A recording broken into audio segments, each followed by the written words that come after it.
आज के कार्यक्रम की शुरुआत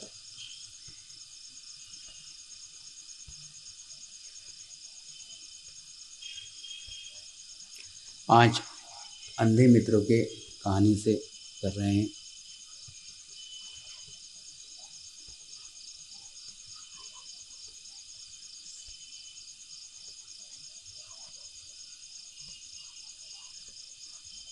एक बार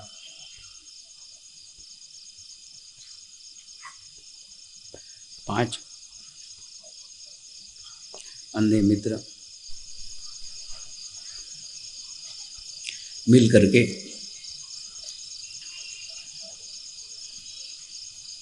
घूमने के लिए निकले।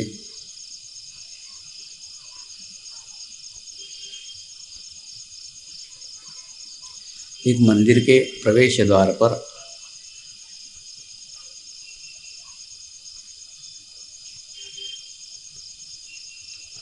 एक बहुत बड़ी हाथी की मूर्ति बनी हुई थी।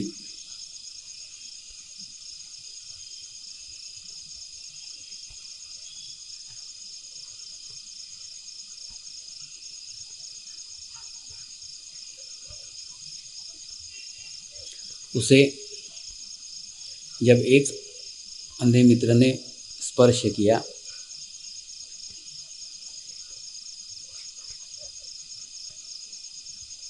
स्पर्श करके उसको अवलोकन करने का प्रयास किया,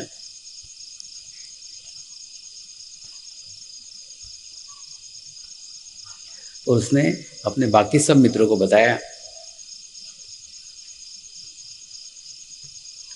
हाथी का पूर्ण स्वरूप आज मैंने जान लिया।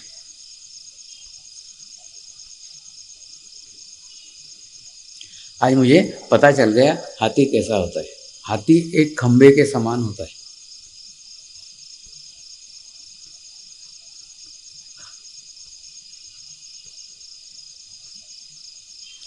तभी दूसरे मित्र ने हाथी के पेट को हाथ लगाया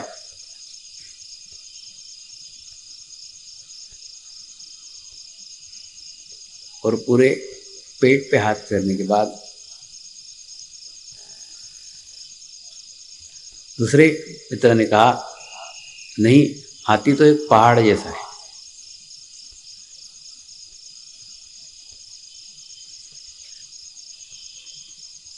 तभी तीसरे मित्र ने हाथी के दांत को हाथ लगाया और तीसरे मित्र ने कहा, नहीं, हाथी तो किसी वज्र के समान है।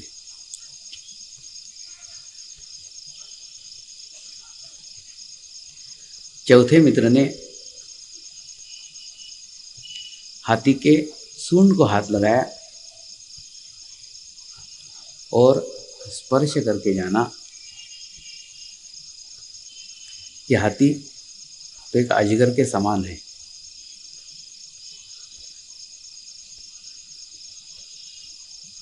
और पांचवें मित्र ने हाथी के पूंछ को हाथ लगाया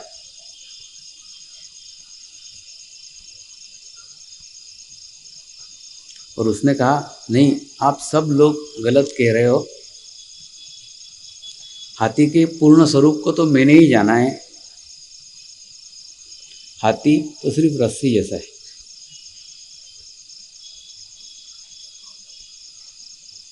पांचों मित्रों ने अपनी अपनी बात अपने अपने स्पर्श ज्ञान के आधार के ऊपर कही और पांचों मित्र विवाद करने लग गए कि हाथी किस प्रकार का है।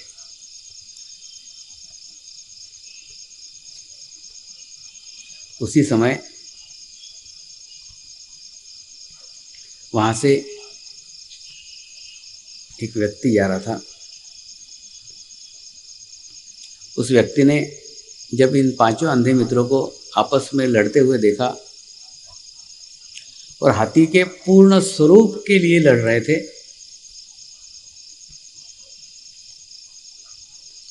तो उसने हाथी के पूर्ण स्वरूप का वर्णन उन मित्रों को दिया और उन्होंने कहा आप पांचों ही लोग अपने अपने जगह सही हो।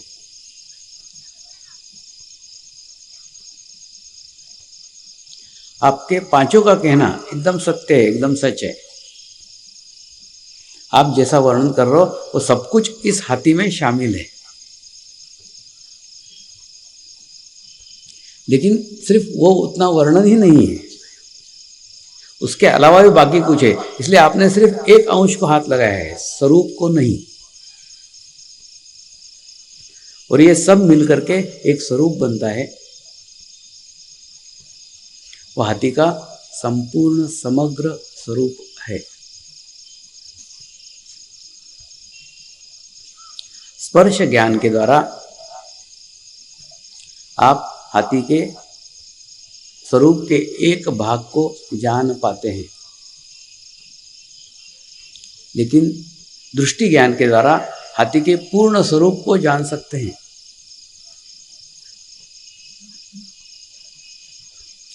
ठीक इसी प्रकार से प्रत्येक धर्म ने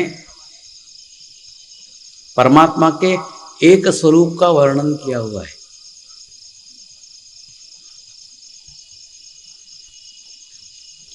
किसी ने अहिंसा पे जोर दिया है, किसी ने दया पे जोर दिया है, किसी ने क्षमा पे जोर दिया है। तो सब ने एक एक स्वरूप को बताया हुआ है, लेकिन संपूर्ण स्वरूप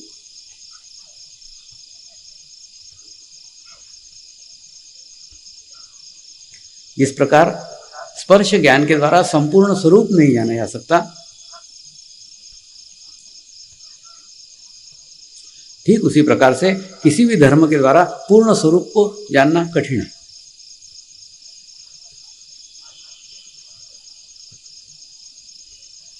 परमात्मा के अगर पूर्ण स्वरूप को जानना है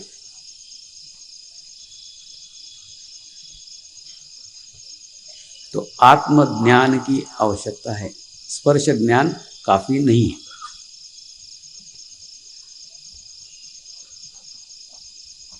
पुस्तकीय ज्ञान काफी नहीं है, पुस्तकों का ज्ञान काफी नहीं है।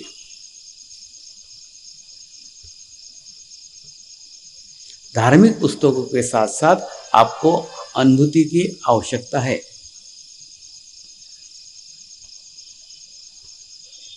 धर्म की पुस्तकों से संपूर्ण परमात्मा का स्वरूप जान नहीं सकते हो।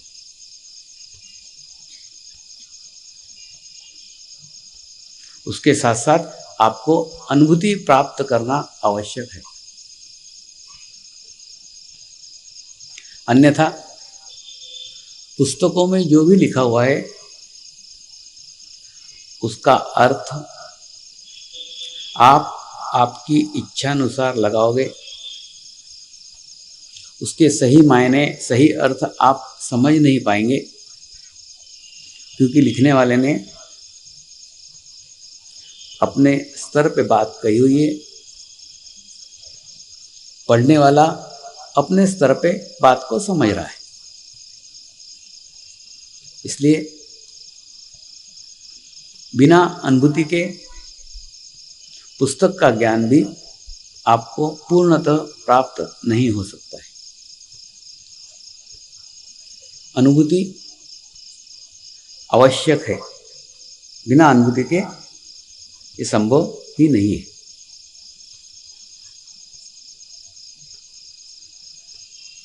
सिर्फ आध्यात्मिक मार्ग में नहीं, आप आपके जीवन में भी देखिए, अनुभूति का एक महत्व है,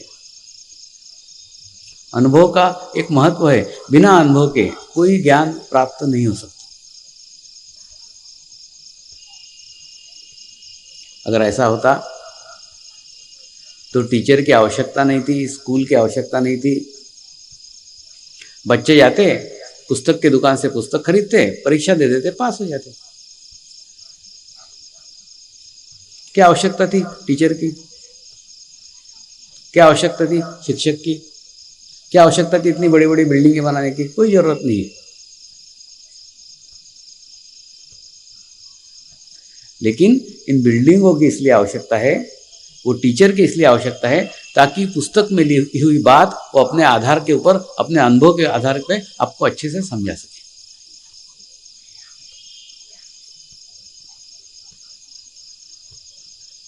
शिक्षक अपने अनुभव का ज्ञान के साथ जब आपको समझाता है तो बड़ी भरी पुस्तक को आपको छोटे से में समझा देता है। ऐसे आप पुस्तक पढ़ने जाओगे, कुछ समझ में नहीं आएगा। मतलब इस शिक्षा क्षेत्र के अंदर भी अनुभव की आवश्यकता है, शिक्षा क्षेत्र के अंदर भी अनुभूति की आवश्यकता है। बिना अनुभूति के, बिना अनुभव के यह भी ज्ञान अधूरा है। ठीक इसी प्रकार से आध्यात्मिक क्षेत्र में भी अनुभूति की आवश्यकता है, अनुभव की आवश्यकता है। जब तक अनुभूति न होगी कोई पुस्तक समझ में नहीं आएगी।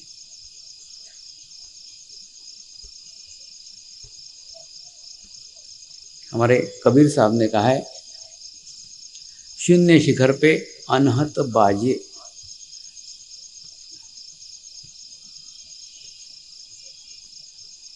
अब शून्य शिखर यानी क्या, अनहत बाजे यानी क्या, ये सब अर्थ आपके तब समझ में आएंगे जब अनुभूति को प्राप्त करोगे। कोई पुस्तक इस शब्दों के अर्थ समझा नहीं सकती।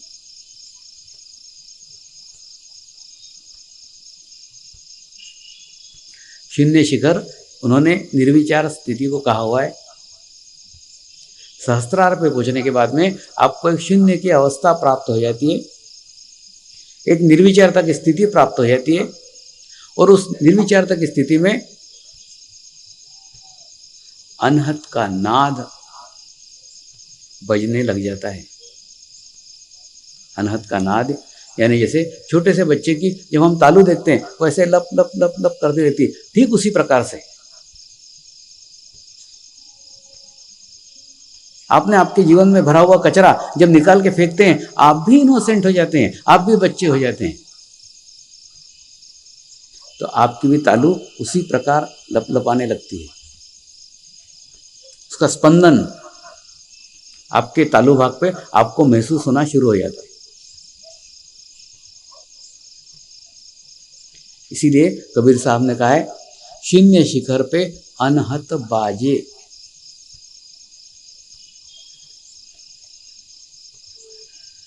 लेकिन ये अनुभव के बोल है, आपको अनुभव लेके ही देखना होगा कि उन्होंने ऐसा क्यों कहा और ये क्या बचता है, क्या अनुभूति है। लेकिन उसके लिए छोटा बच्चा बनना पड़ेगा, अबोध बच्चा बनना पड़ेगा, इनोसेंट बच्चा बनना पड़ेगा। जब तक आप वो छोटा बच्चा नहीं बनते तब तक यह अनुभूति का नाद आपको सुनाई नहीं आ सकता। उसके लिए सब कुछ कचरा समर्पित करना होगा। जितना जीवन भर में कचरा इकट्ठा करके रखा हुआ है वो सब कचरा निकालना होगा, बाहर फेंकना होगा। जब बाहर फेंकेंगे तो आप भी वो अबोध बच्चे बन जाएंगे, वो नन्हे बच्चे बन जाएंगे, वो छोटे बच्चे बन जाएंगे जिसके मन में कोई बुरी भावना नहीं है, कोई बुरे अनुभव नहीं है, एकदम न्यूली बॉर्न बेबी है।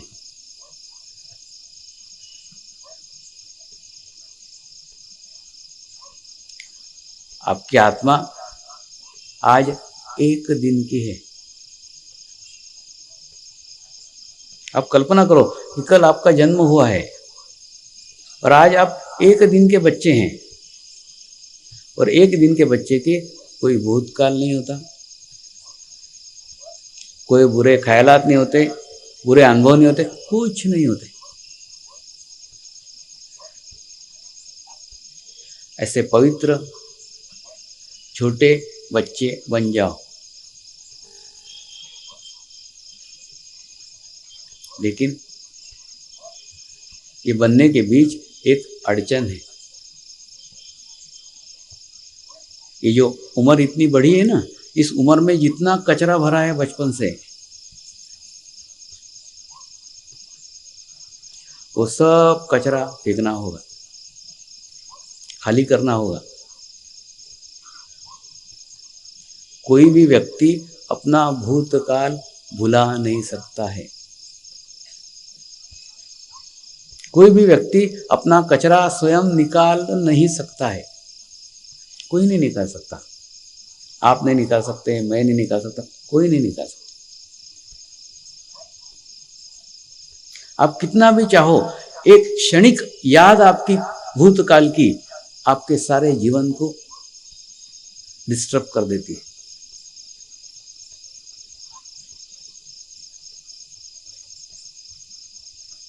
आप कल्पना कीजिए,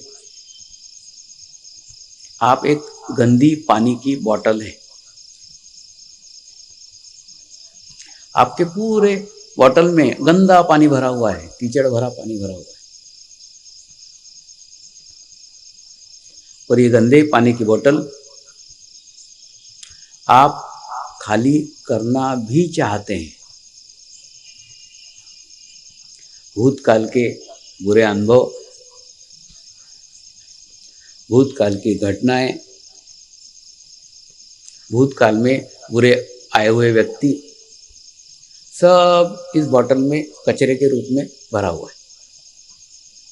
आप चाहते हो ये गंदी बातें भूल जाऊं, आप चाहता हूं वो बुरे लोगों को भूल जाऊं, वो बुरी घटनाएं भूल जाऊं। भूलना तो सब चाहते हैं, लेकिन भुला नहीं पाते ना। तो ये गंदी बोतल को आप सब जगह थोड़ा थोड़ा झुकाने की कोशिश करते हैं। कभी थोड़ा इधर झुकाते हैं, कभी इधर झुकाते हैं, कभी इधर झुकाते हैं, कभी इधर झुकाते हैं।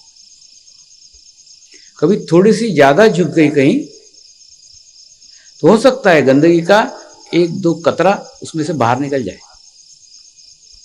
एक दो बूंद पानी उसमें से बाहर निकल जाए। थोड़ा सा गंदा पानी कम हो सकता है, कहीं थोड़ा सा झुका है तो।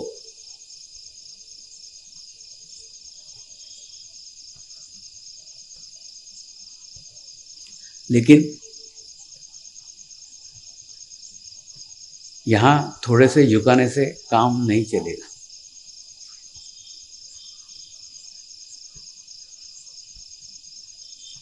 यहां आपको संपूर्ण समर्पित करना होगा, संपूर्ण झुकाना होगा। जब ये गंदे पानी की बोतल आप पूर्ण झुका देंगे, आप कहां झुकाते हो कोई महत्व नहीं। आप किसी पत्थर के सामने झुकाओ तो भी आपकी बोतल पूर्ण खाली हो जाएगी। आप किसी पहाड़ के सामने झुकाओ तो भी आपकी बोतल खाली हो जाएगी। आप किसी नदी के सामने झुकाओ तो भी आपकी बोतल खाली हो जाएगी। समुद्र के सामने झुकाओ तो भी बोतल खाली हो जाएगी। झाड़ के सामने झुकाओ तो भी बोतल खाली हो जाएगी।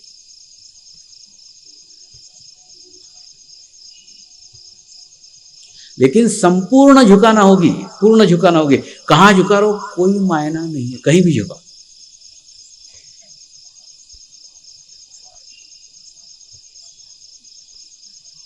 जब आप संपूर्ण झुकाओगे, आपके भीतर का गंदा पानी स्वयं ही निकल जाएगा। उस गंदे पानी को कहने की आवश्यकता नहीं है कि निकल जा, मैं निकलना चाहता हूं, निकलना चाहती हूं।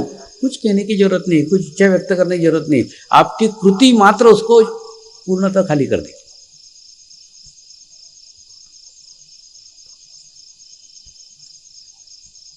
लेकिन संपूर्ण झुकाने की आवश्यकता है।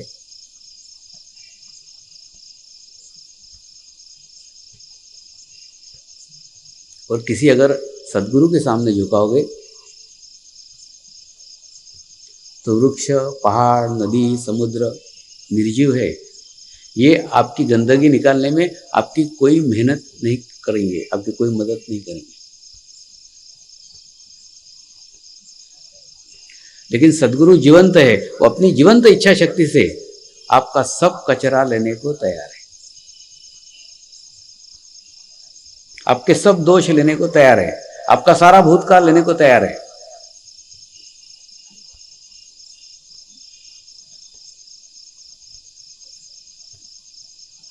तो उसके सामने झुकाओगे तो जल्दी साफ हो जाएगा, जल्दी स्वच्छ हो जाएगा।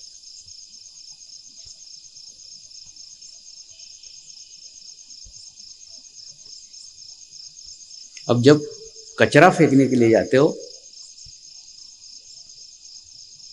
तो म्युनिसिपालिटी के डब्बे का रंग देखते हो क्या, कि मेरे को लाल रंग के डब्बे में ही डालने का है, हरे नहीं। जो म्युनिसिपालिटी का डब्बा दिखता है उसमें कचरा डाल देते हो, वो किसी भी रंग का हो।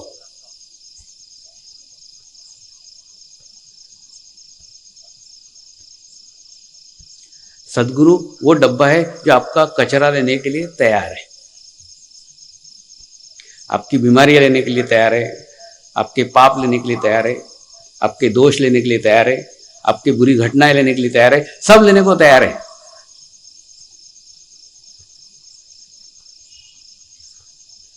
बस आप देने के लिए तैयार हो जाओ। दूसरा, जब वो लेने को तैयार है, वो हजारों लोगों का ले रहा है, उसके बाद में भी जिंदा है, निश्चित रूप से वो उस कचरे को स्टोर करता न होगा, अन्यथा एक दिन में मर जाएगा। वो कचरा लेने के बाद निश्चित रूप से कहीं तो भी पास ऑन कर रहा है, कहीं तो भी वो कचरे को लेके वो भी फेंक रहा है। तुम्हारा स्थान दिखता है, उसका स्थान दिखता नहीं है, लेकिन निश्चित रूप से उसका कनेक्शन कहीं स्ट्रांग है, मजबूत है। जब भी वो अपना कचरा भी फेंक रहा है, पास ऑन कर रहा है, सिर्फ पाइप मात्र है।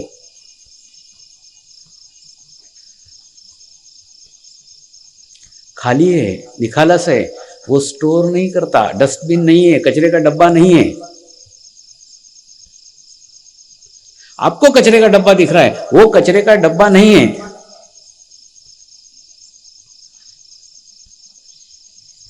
आपके दोष लेने के लिए, आपके पाप लेने के लिए, आपकी बीमारियां लेने के लिए, आपकी बुरी घटनाएं लेने के लिए वो सिर्फ प्रतिनिधि मात्र है।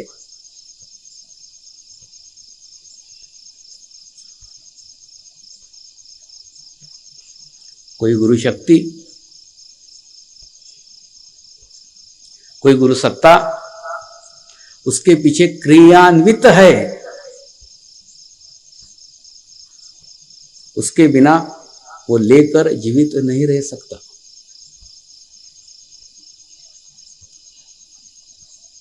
तो पीछे शक्ति कार्यरत है, कंटिन्यूस काम चल रहा है, लगातार कार्य चल रहा है, सतत कार्य चल रहा है, ले रहा है फेंक रहा है, ले रहा है फेंक रहा है, वो बराबर उसको साफ कर रही है, स्वच्छ कर रही है।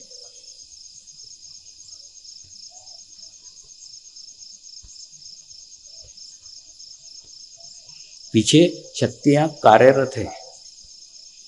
वो कितना भी गंदा हो जाए, कितने भी शिविर कर ले, उसके ऊपर कोई दाग नहीं रहता है। तो आपका चित्त उस शक्ति पे होना चाहिए, इस शरीर पे नहीं।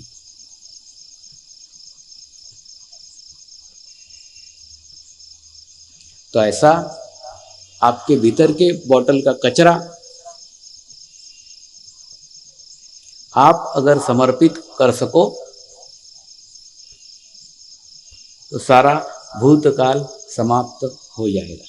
सचमुच आप न्यूली बॉर्न बेबी बन जाएंगे, सचमुच कल ही आपका जन्म हुआ है।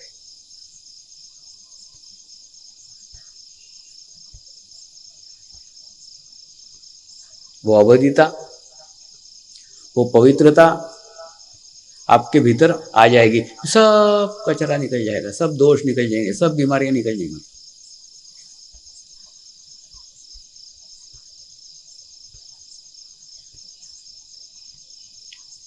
और इसमें आपका कोई रोल ही नहीं है।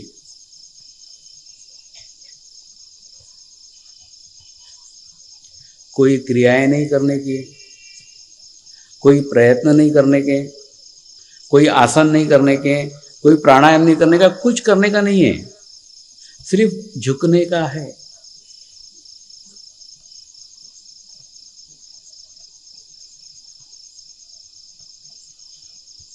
लेकिन ये झुकने के बीच भी तुम्हारा अहंकार का कचरा डंडे नुमा खड़ा होगा, वो झुकने ना देगा।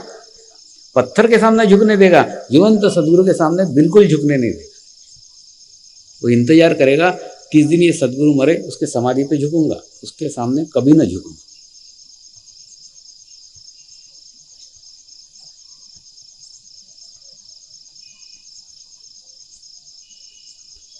लेकिन उस अपने अहंकार के ऊपर अगर आप विजय प्राप्त कर लो और झुक जाओ तो सारा कचरा साफ हो जाएगा, सारे दोष साफ हो जाएंगे, सारी बीमारियां साफ हो जाएंगी, सब स्वच्छ हो जाएगा, पवित्र हो जाएगा, एक नया जन्म होगा।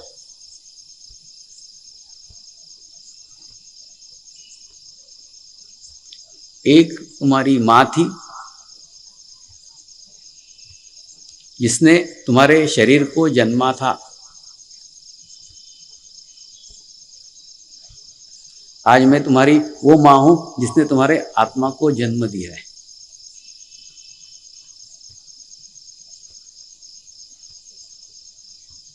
आज भी दूसरा जन्म हुआ है, लेकिन आत्मा का जन्म हुआ है, वो शरीर का जन्म था। उस मां का चुनाव आपने नहीं किया था, इस मां का चुनाव आपने किया है।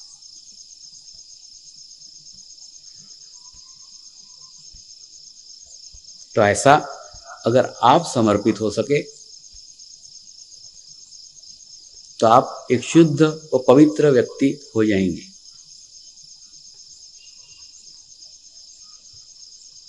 मैं एक पवित्र आत्मा हूं, यह एहसास ही आपको पवित्र बना देगा।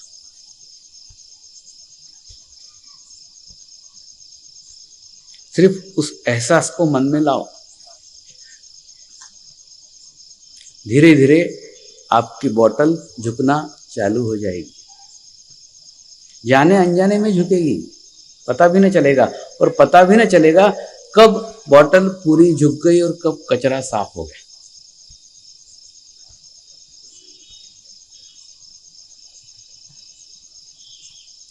आध्यात्मिक प्रगति में सबसे बड़ी अड़चन है अपने भूतकाल को भुलाना।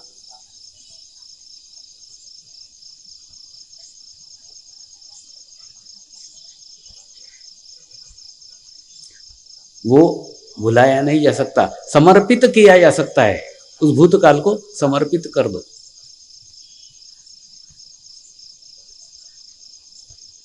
बॉटल को उल्टी करने के बाद शुद्ध पवित्र हवा को कहना नहीं पड़ता कि भीतर आ जा, मैंने सब गंदगी बाहर निकाल दी है। पवित्र शुद्ध हवा स्वयं ही बॉटल के भीतर आ जाती है।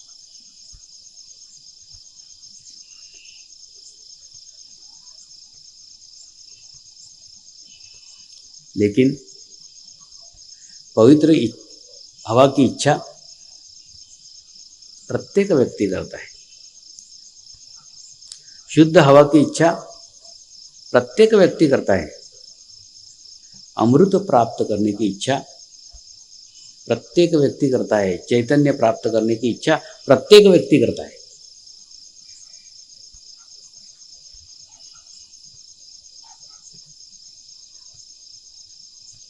लेकिन वो प्राप्त करने के लिए योग्य कमंडलू का निर्माण नहीं करता।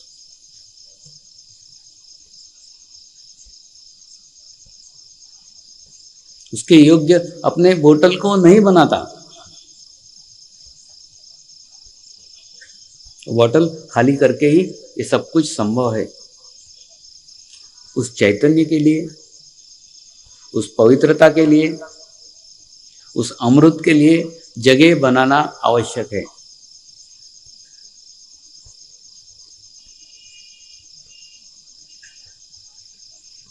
आप क्या करते हो, उस बोतल में पूरा गंदगी भरा पड़ा है और तीर्थ क्षेत्र पे जाते हो, वहां से थोड़ा सा अमृत, थोड़ा सा चैतन्य ग्रहण करके बोतल में डाल लेते हो। वो भी चैतन्य, वो भी अमृत गंदे पानी के बोतल में खराब हो जाता है।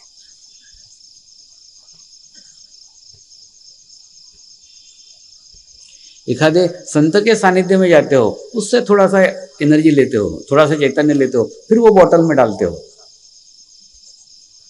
वो भी खराब हो जाता है। किसी देवस्थान पे जाते हो, वहां से कुछ एनर्जी लेके आते हो, कुछ शक्ति लेके आते हो, कुछ चैतन्य लेके आते हो, वो डालते हो अपने बोतल में, खराब हो जाता है।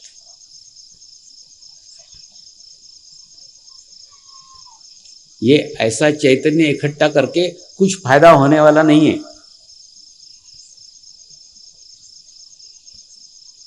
ऐसा अमृत इकट्ठा करके कुछ फायदा होने वाला नहीं है, क्योंकि कितना भी चैतन्य एकत्र करो, कितनी भी अच्छी ऊर्जा एकत्र करो, आपके भीतर की गंदी ऊर्जा उस अच्छी ऊर्जा को भी नष्ट कर दे। आपके भीतर का जहर उस अमृत को भी जहर बना देगा।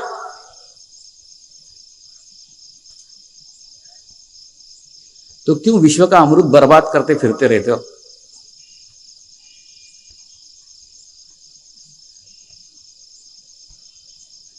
आज से अमृत की तरफ से चित्त तो हटा ही लो।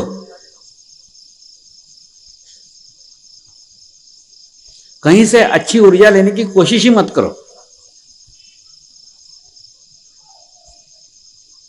पवित्र व्यक्तियों के सानिध्य में मत जाओ, पवित्र स्थानों पे मत जाओ, कहीं मत जाओ, बंद करो सब।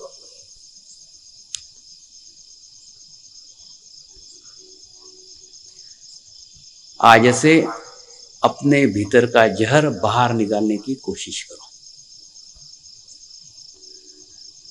45 दिन तक अनुष्ठान करो, जब तक शुद्ध नहीं हो जाते, पवित्र नहीं हो जाते, कहीं अमृत इकट्ठा करने की कोशिश नहीं करेंगे।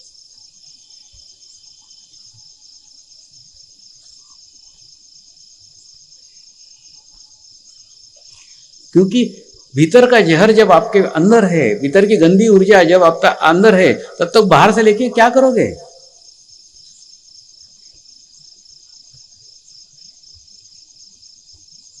इसलिए सारी प्रक्रिया को ही उलट दो, ऐसे बिल्कुल बंद कर दो। पवित्र स्थानों में जाना छोड़ दो, पवित्र व्यक्तियों के साथ जाना सब छोड़ दो। अभी अपने भीतर को साफ करना शुरू करो। पहले अपने कमंडलू का कीचड़ साफ करो, और जब तक अपना कमंडलू साफ नहीं होता, तब तक कहीं से अच्छी ऊर्जा लेने की कोशिश मत करो। तुम उस ऊर्जा को बर्बाद कर रहे हो। तुम नहीं ले सकते, कम से कम दूसरे को तो लेने दो। तुम्हारे गंदे कमंडलों में खीर को डाल के खीर को क्यों बर्बाद करते हो? दूसरे किसी को खाने दो।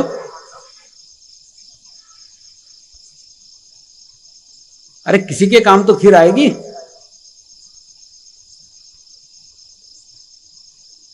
सर्वप्रथम अपने कमंडलू को साफ करो। कमंडलू को साफ किए बिना कोई खीर डालने की कोशिश ही मत करो।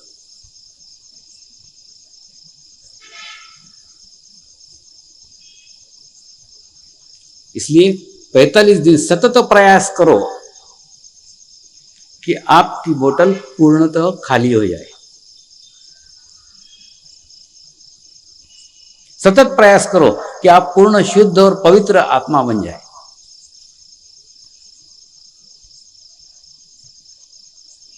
अगर 45 दिन के बाद आप आपके अहंकार पे विजय प्राप्त करके अपनी बोतल को स्वच्छ करने में सफल हो गए, तो अमृत की खोज करने की आवश्यकता ही नहीं है। कोई पवित्र स्थान पे जाने की आवश्यकता नहीं है, कोई स्वामी के पास जाने की आवश्यकता नहीं है, कोई संत के पास जाने की आवश्यकता नहीं है, किसी के पास जाने की आवश्यकता नहीं है। अमृत का कुंभ आपके भीतर ही है।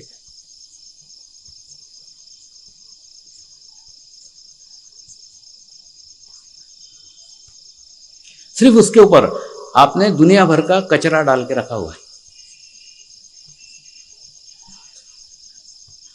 आप अनुभव करोगे 45 दिन के बाद में आपके भीतर से ही ज्ञान आना शुरू हो जाएगा, भीतर से ही एनर्जी आना चालू हो जाएगी, भीतर से ही ऊर्जा आना चालू हो जाएगी, भीतर से ही अमृत का प्रवाह फूट निकलेगा।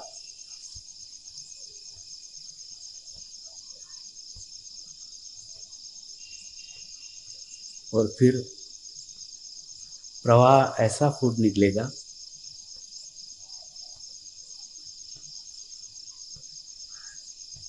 कि अमृत खोजने की इच्छा ही समाप्त हो जाएगी। भीतर भी अमृत है, बाहर भी अमृत है, भीतर भी विश्व चेतना है, बाहर भी विश्व चेतना है। कौन किसको खोजेगा?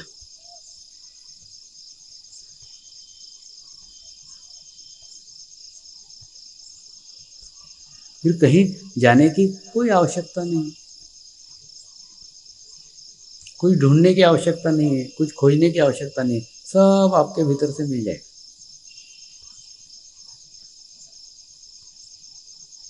लेकिन उसके लिए आपको आपका कमंडलू 45 दिन में स्वच्छ करना होगा।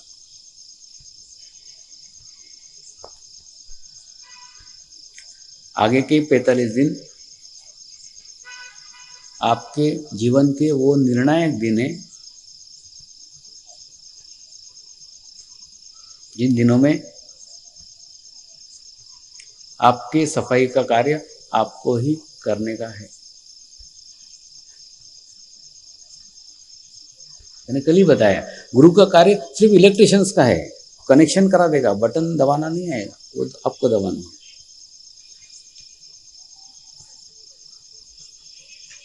हो सकता है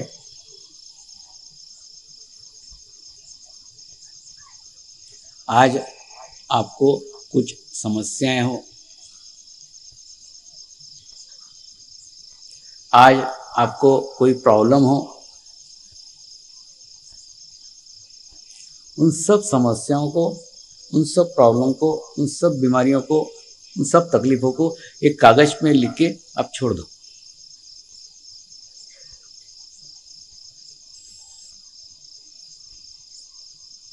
और 45 दिन के बाद में उठाकर देखना वो समाप्त हुई या न हुई, उसमें कुछ बदलाव आया या न आया।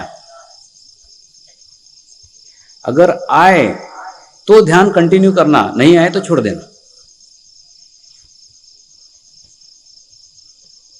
आप स्वयं अपना अनुभव लेके देखो,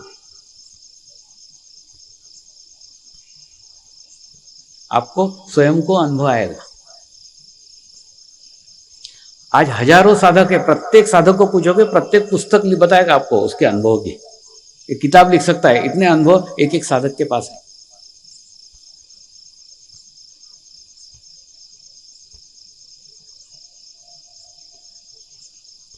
इसलिए आज आप बीज को गुरु बनाओ।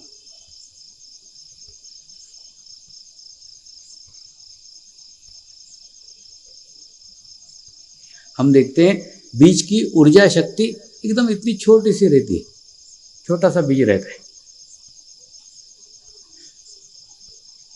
उसकी ऊर्जा शक्ति भी छोटी सी रहती है। जब उसको जमीन में बोया जाता है तब उस छोटे से नन्हे से बीज के ऊपर बड़े बड़े पत्थर पड़े रहते। वो अपनी ऊर्जा शक्ति को उन पत्थरों से लड़ने में, उन पत्थरों से झगड़ने में खर्च नहीं करता है।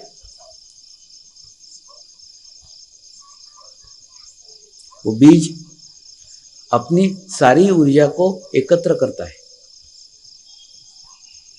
संभालता है, संजोता है और अपना अस्तित्व नष्ट कर लेता है।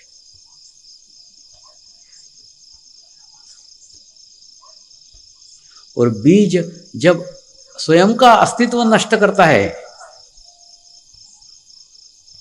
तभी अंकुरित होता है।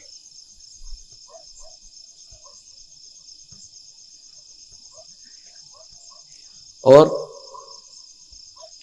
अंकुरित होने के बाद धीरे धीरे ऊर्ध्वगामी होता है, ऊपर की ओर बढ़ना शुरू करता है।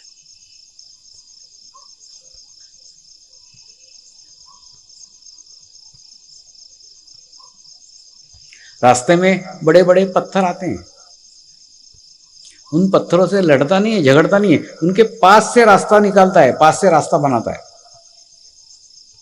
खसक जाएगा थोड़ा सा, पास से रास्ता बनाएगा और धीरे धीरे धीरे धीरे ऊपर की ओर जाएगा।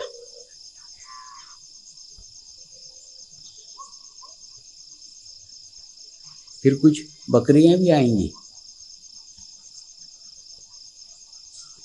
जो नए नए फूटे हुए पत्तों को खाने के लिए लालायित होंगे। उन बकरियों को भी सहन करता है, लेकिन अपनी शुद्ध इच्छा शक्ति के कारण उधोगामी होते ही रहता है। और एक दिन एक नन्हा सा बीज वृक्ष में तब्दील हो जाता है, वृक्ष बन जाता है। और वृक्ष बनने के बाद जो बकरियां उसके पत्ते खाने के लिए लालायित थी, वही बकरियां उसकी छांव में आके आराम करती हैं।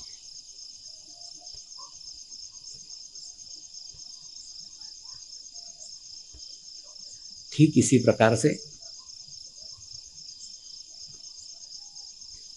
जो गुरु शक्ति ने कल आपको एक छोटी सी ऊर्जा शक्ति दी हुई है, नन्ही सी ऊर्जा शक्ति दी हुई है,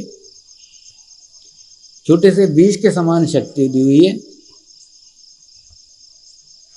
उस शक्ति का उपयोग आप आपके आत्म उन्नति के लिए कीजिए। ये जो आपके आज बड़े बड़े पत्थर दिख रहे हैं ना, ये पत्थर कभी बड़े होने वाले नहीं है, ये इतने ही रहेंगे। उससे झगड़े मत, उससे लड़िए मत, उसको दूर करने की भी कोशिश मत कीजिए, क्योंकि आज आप छोटा सा बीज है, उसको साइड कीजिए, उसके पास से निकलिए और उसके पास से निकल करके वृक्ष में तब्दील हो जाइए। जो आज आपके रिश्तेदार हैं, जो इस मार्ग के बारे में भी आपको विरोध में कह सकते हैं, आपकी हंसी उड़ा सकते हैं, अभी उनकी तरफ भी ध्यान मत दीजिए। 45 दिन सतत साधना कीजिए और सतत ध्यान करके वृक्ष बन जाइए। और वृक्ष बनने के बाद जब 45 दिन के बाद नीचे देखोगे तो पत्थर पत्थर ही रह गए थे, वो नहीं बड़े हुए, वो नहीं डेवलप हुए, वो नहीं वृद्धिगत हुए। वृद्धिगत आप हुए हैं। आपने आपके जीवन के सालों निकाले हैं। मैं सिर्फ 45 दिन बता रहा हूं, और 45 दिन में अगर आपकी समस्या दूर नहीं हुई तो आप ध्यान छोड़ दो। मेरे जीवन में अभी तक कोई भी व्यक्ति ऐसा नहीं मिला जिसने रेगुलर 45 दिन ध्यान किया और उसकी समस्या हल न हुई हो।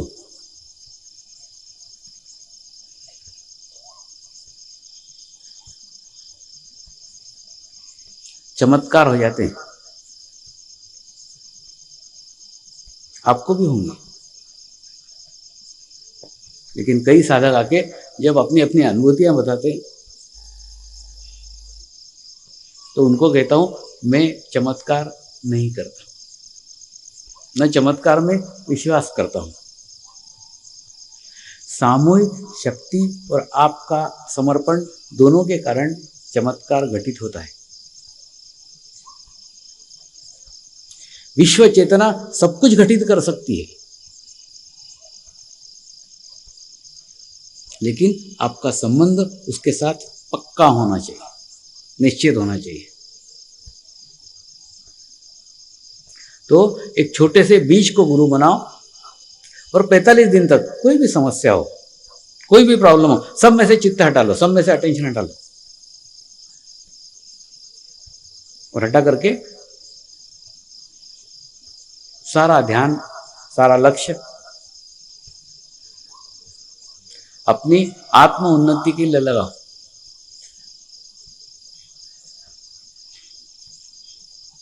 एक बार आप आपके आत्मा के गुरु हो जाएं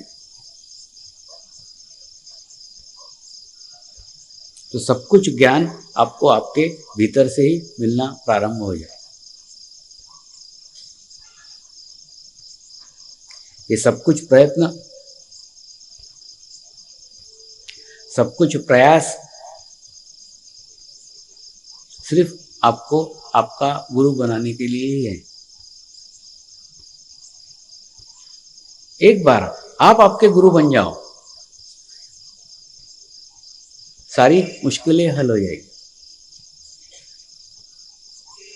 आप खुद आपके अनुभव बताओगे, जो रिश्तेदार आपको पसंद भी नहीं करते थे वो भी आपके पास आके बैठने लग गए। वो आपके पास आके क्यों बैठते हैं उनको भी नहीं पता चलेगा। आपका संबंध सामूहिक शक्ति के साथ होने के बाद आपका एक आभा मंडल निर्माण हो जाएगा और आभा मंडल शांत होगा, प्रसन्न होगा, शुद्ध होगा। शांत होने के कारण उसमें कोई भी व्यक्ति आके बैठेगा उसे अच्छा लगेगा। उसको स्वयं को भी पता नहीं चलेगा कि मैं आपके पास आके क्यों बार बार बैठ रहा हूं।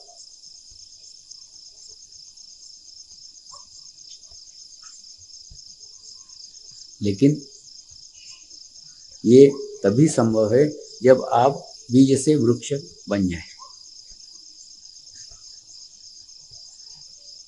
आप सभी लोग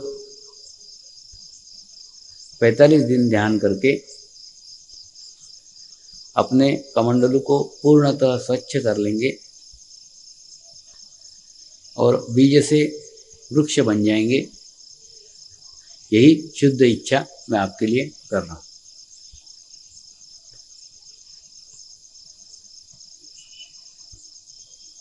हम रोज एक विषय लेते हैं, उस विषय के अंतर्गत ही आज का विषय है समर्पण ध्यान।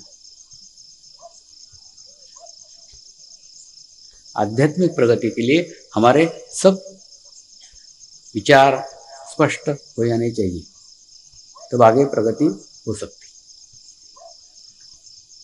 परमात्मा यानी वो विश्व चेतना जो विश्व के कण कण में फैली हुई है, परमात्मा को हम विश्व चेतना के रूप में देख सकते हैं, ये सारे विश्व का संचालन करती है।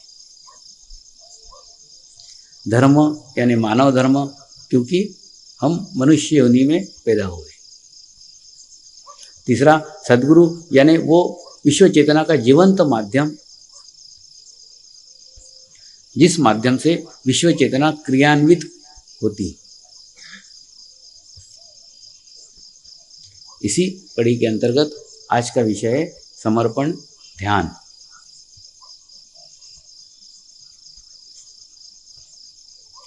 साधारणतः कोई भी व्यक्ति पूजा पाठ करता है,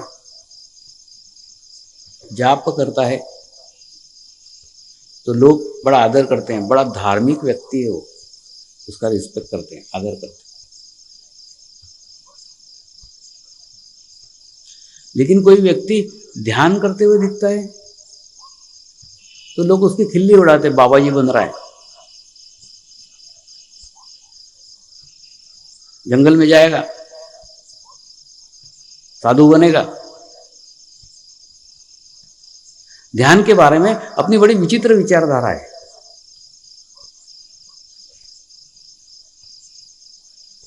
मैंने आपको बताया था पूजा प्राइमरी है, ध्यान कॉलेज का ज्ञान है। तो जो प्राइमरी में पढ़ता है उसको तो हम प्रोत्साहित करते हैं, उसको अच्छे नजर से देखते हैं। जो कॉलेज में पढ़ता है उसकी हंसी उड़ाते हैं।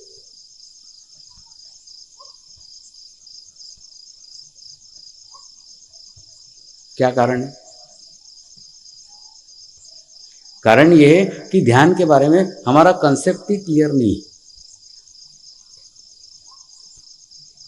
सीधा अर्थ लगाया जाता है ध्यान यानी छोड़ना, पत्नी को छोड़ना, बच्चे को छोड़ना, घर को छोड़ना, भाग जाना, जंगल में रहना। ये ध्यान के स्टेप है। मतलब अगर आदमी ध्यान करने लग गया तो सब कुछ छोड़ के भाग जाएगा।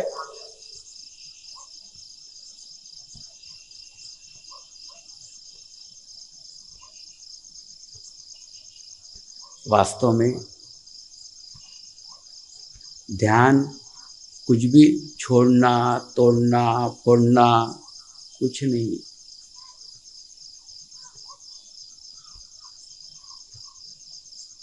जोड़ना है। ध्यान यानी परमात्मा के शक्ति को हमारे जीवन में जोड़ना।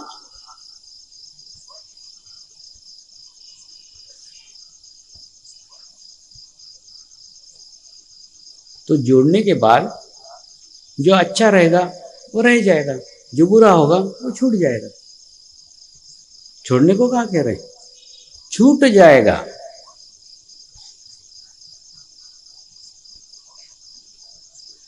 तो पहली बात समझ लीजिए, ध्यान यानी कुछ भी छोड़ना नहीं है।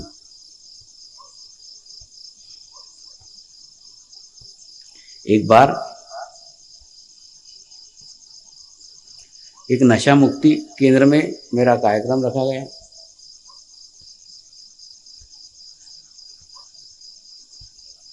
मेरा कार्यक्रम रखने के बाद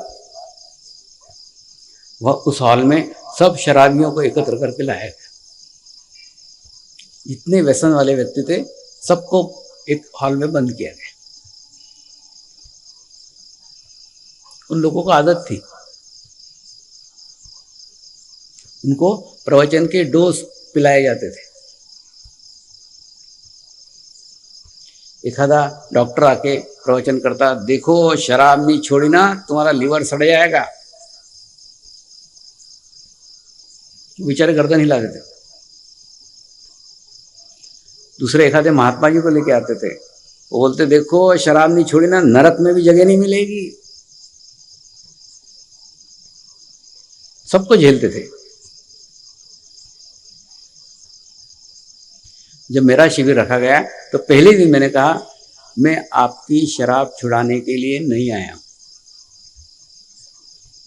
आप अगर आज एक बोतल शराब पी रहे हो, कल से 2 बोतल पीना चालू कर दो। सबने तालियां बजाई, ये स्वामी जी अच्छा है, मतलब खूब पिया करो। सब दारूडे लोगों ने शराब का बहुत खुशी से मेरा स्वागत किया। हा हा, क्या स्वामी आया, बोलता डबल पिया करो। वो आयोजक दौड़े दौड़े आए एकदम स्टेज पे, स्वामी जी क्या कह रहे हो, काय के लिए बुलाया था आपको, ये क्या बात कर रहे हो? मैंने कहा मैं पूरी बात कहाँ कही, शुरुआत की, पहले उनको खुश तो कर दूं। तो खुश हो गए सब। तो मैंने उनको कहा मैं आपकी शराब छुड़ाने के लिए नहीं आया। तो उनका चित्त शराब में से निकल के मेरे ऊपर आ गया। तो मैं बोलता शराब नहीं छोड़ी तो नरक में जगह नहीं मिली, उनका चित्त शराब में जाता। डॉक्टर बोलते थे शराब नहीं छोड़ी तो तुम्हारा लीवर सड़ जाएगा, उनका चित्त शराब में जाता था। मैंने उनको शराब से तृप्त कर दिया। कल्पना से 1 बोतल की जगह 2 बोतल पिला दी, खुश हो गए सब, प्रसन्न हो गए, चित्त निकल गया शराब में से।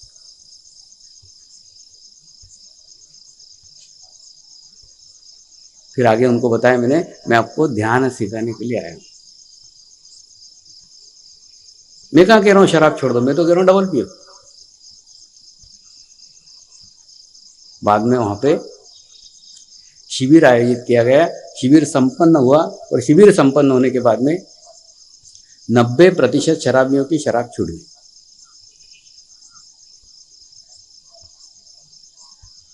क्योंकि मुझे पूर्ण विश्वास था जब मैं शराब नहीं पीता तो ये पी नहीं पाएगा।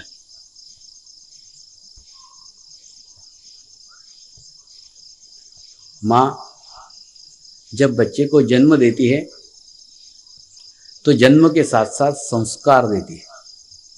जो वो विचार करती है गर्भावस्था में, वो सारे विचार उस गर्भ के ऊपर संस्कार के रूप में होते हैं और वैसे ही बच्चा पैदा होता है।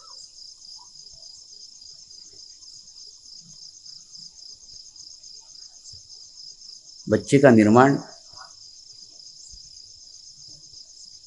गर्भावस्था में ही पूर्णतः होता है। बचे हुए संस्कार वो अपने स्तनपान के साथ में देते रहते हैं।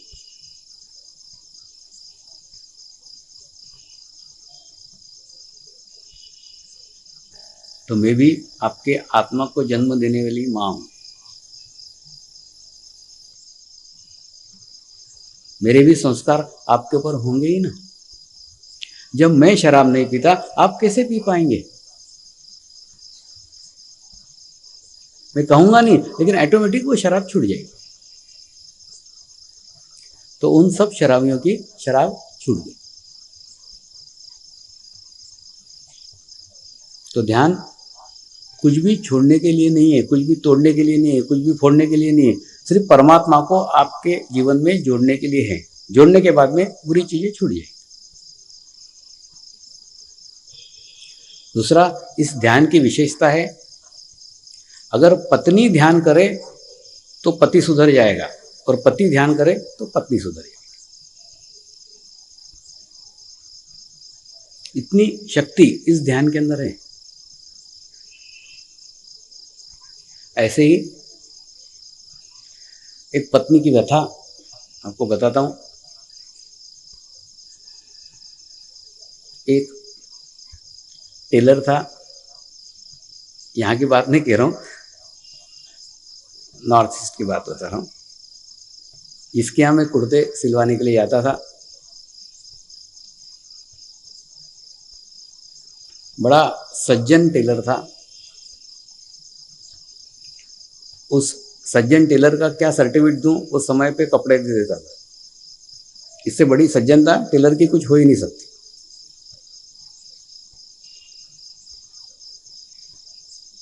लेकिन कुछ दिन के बाद उस टेलर की पत्नी ध्यान केंद्र पे आई और अपने पति की कंप्लेंट करने लग गई।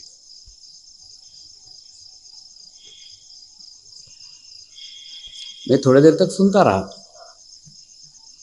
थोड़ी देर बाद मैंने कहा, तू इतनी बातें कह रही है, बड़ा सज्जन आदमी है, मैं तो जाता हूं दुकान पे तेरे। बोले, स्वामी जी वो दिन में सज्जन है, रात को दुर्जन है। मैंने कहा क्यों? बोले, वो रात को शराब पी के आता है और उस घर के सब चीजें फोड़ डालता है, तड़ तड़। हर दफे टेलीफोन नया लेना पड़ता है, टीवी नया लेना पड़ता है, सब रोज आके तोड़फोड़ करता है।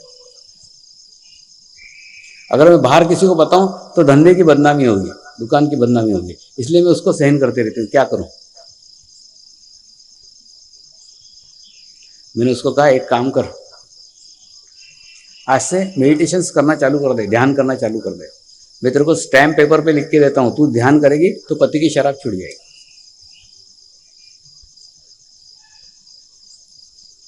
बोले, स्वामी जी मैं ध्यान करूंगी तो पति की शराब छूट जाएगी? हाँ, मैंने कहा छूट जाएगी, पूरा विश्वास दिला दूंगा।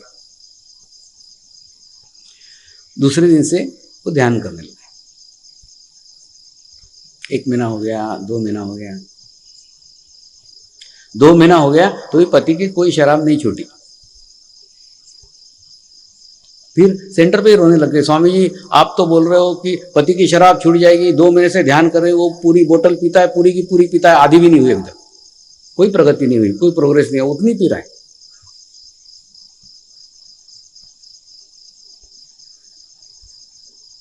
मैंने कहा,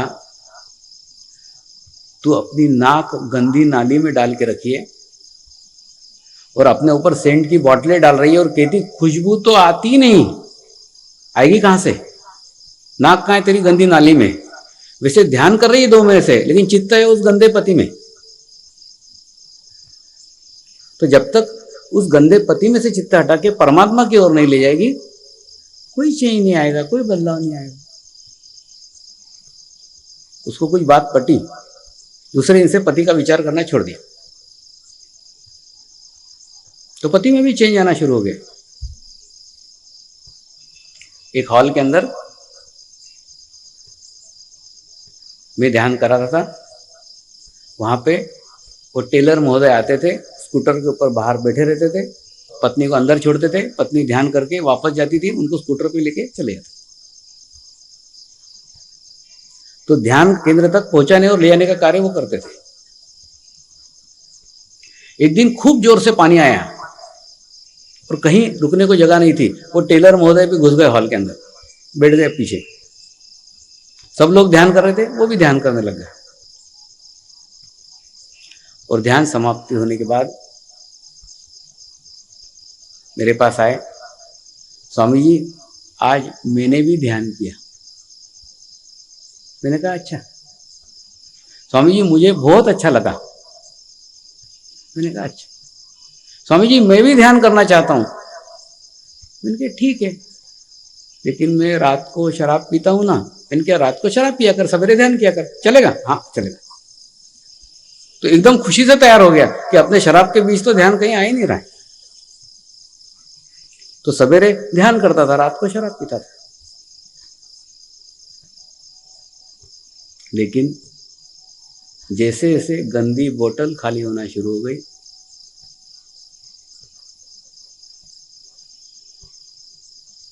उसकी शराब पूर्णतः छूट गई।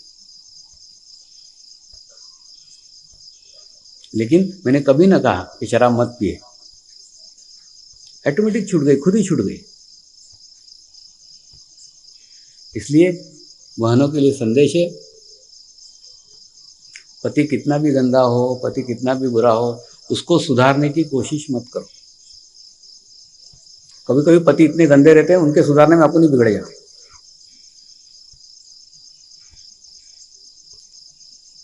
क्योंकि उनकी सुधारना की अपेक्षा करोगे तो क्या होगा, आपका चित्त उनके ऊपर जाएगा,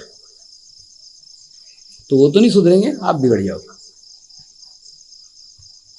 तो उनको परमात्मा के हवाले करो और आप ध्यान करो, आप मेडिटेशन करो। आप देखो ऑटोमेटिकली उनमें चेंज आना शुरू हो जाएगा, परिवर्तन आना शुरू हो जाएगा। अनुभव लेके देखो, ये सारे अनुभव के बोले, प्रयोग करके देखो।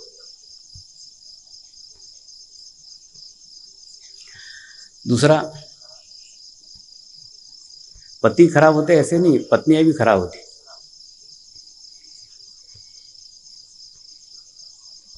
एक बार एक चीफ इंजीनियर मेरे को मिलने के लिए आए और उन्होंने अपनी समस्या बताई। स्वामी जी मेरी पत्नी इतनी शंकालु है कि कुछ पूछो ही मत।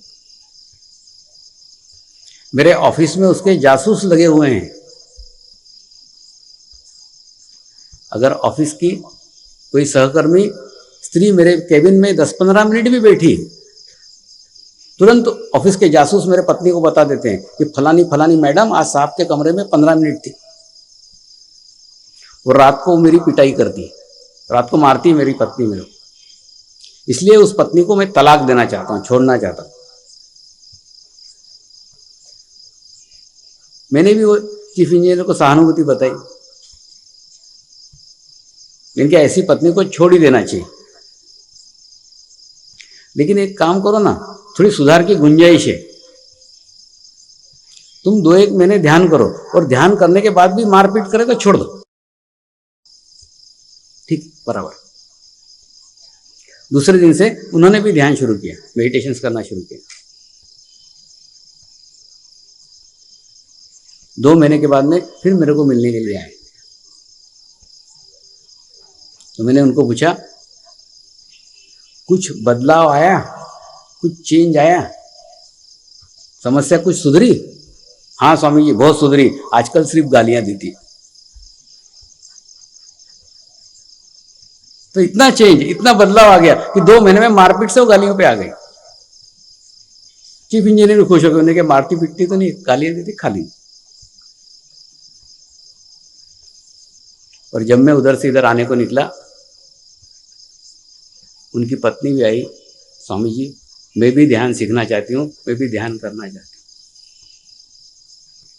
तो आप भी आपकी पत्नी को सुधारने की कोशिश मत करो, आप अपने आप को सुधार लो, दूसरी तो वैसे ही सुधर जाएगी। अगर आपकी पत्नी खराब है इसका मतलब आप खराब हो। तो चेंज की शुरुआत, बदलाव की शुरुआत आपको आपके से करना पड़ेगी। दूसरा, दुनिया को दुखी करो, पत्नी को दुखी मत करना, उससे खतरनाक कोई दुश्मन नहीं है तुम्हारा।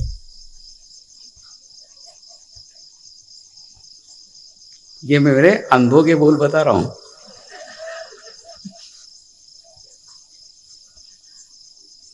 क्योंकि उससे पास का इनबैलेंस स्थिति आपका कोई नहीं कर सकता, इसलिए उसको संतुलित रखो, उसको बैलेंस रखो, तभी आपकी प्रोग्रेस संभव है, अन्यथा नहीं।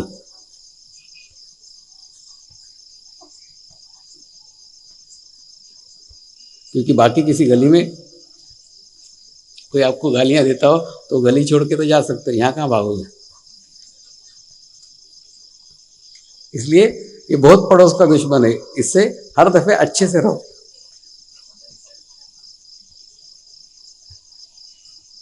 तो कहने का मतलब, समर्पण ध्यान में कुछ भी छोड़ने का नहीं है। ना पत्नी को छोड़ने का है, ना बच्चों को छोड़ने का है, ना घर को छोड़ने का है, न समाज को छोड़ने का है, न जंगल में भागने का है। और फिर आपको जो आत्मग्लानि है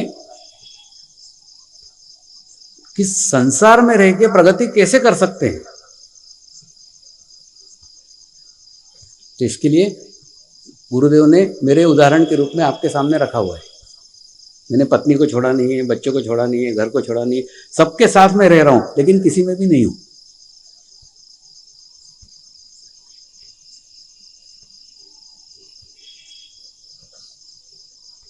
तो हमको ये लगता है कि गृहस्थी में रहते हुए आध्यात्मिक प्रगति नहीं कर सकते, लेकिन ऐसा नहीं है।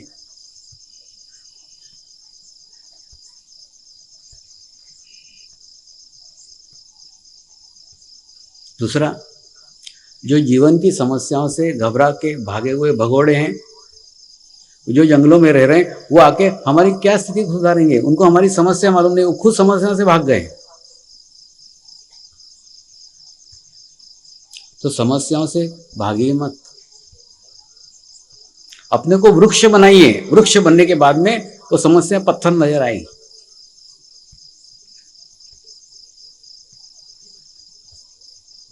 इसलिए संसार में रहते हुए ध्यान एक सशक्त माध्यम है, जिस माध्यम से आप आपकी आध्यात्मिक प्रगति कर सकते हैं।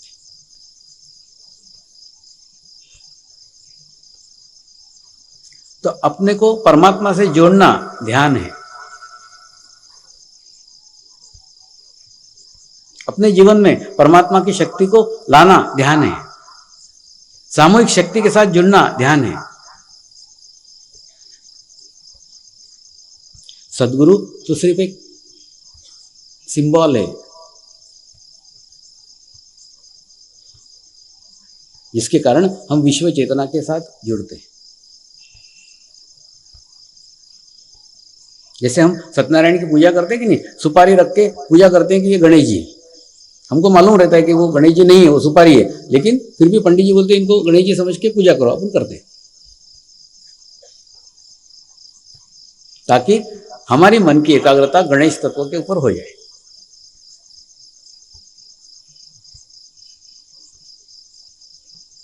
ठीक उसी प्रकार से सदगुरु के ऊपर अगर हम एकाग्रता करते हैं तो उसके माध्यम से उन सब लोगों की सामूहिकता हमें प्राप्त होती है जो सदगुरु के साथ हजारों रूप में जुड़े हुए हैं।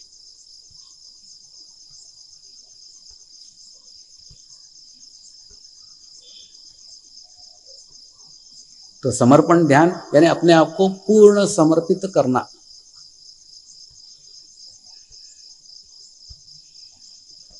अर्पण और समर्पण में अंतर है। अर्पण यानी अपने पास जो कुछ है उसमें का थोड़ा सा देने का, और समर्पण यानी सब कुछ दे देने का, अपना अच्छा भी देने का, अपना बुरा भी देने का, सब दे देने का।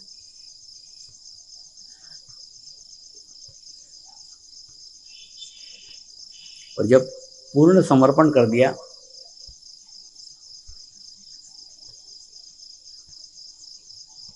तो फिर आपका कुछ रहा ही नहीं। ना सुख रहा ना दुख रहा, कुछ भी नहीं रहा।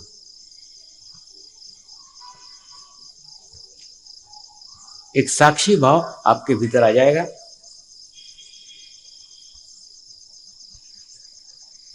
जो कुछ हो रहा है वो गुरु कृपा में हो रहा है।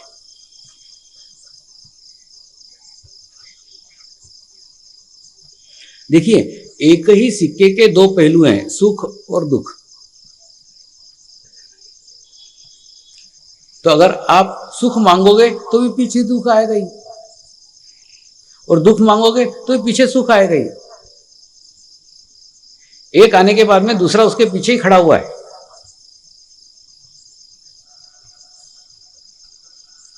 तो समझ लो आज आप दुखी हैं, आप सुख मांग रहे हो, कल समझ लो सुख मिल भी गया तो भी परसों फिर दुख मिलने वाला है ना।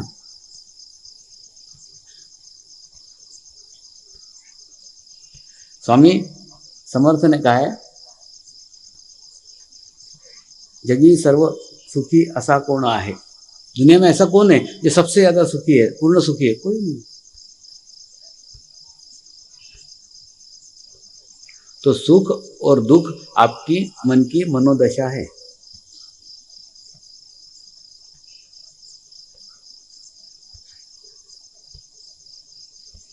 समर्पण ध्यान उससे ऊपर की स्थिति आपको प्रदान करता है। समर्पण ध्यान में प्रगति होने के बाद ना आपको दुख के समय दुख का एहसास होगा, सुख की स्थिति में ना अहंकार होगा। एक साक्षी की स्थिति आपकी सदैव बना रहेगी। सुख रहे तो भी तेरी कृपा में, दुख रहे तो भी तेरी कृपा में, कोई एहसास नहीं।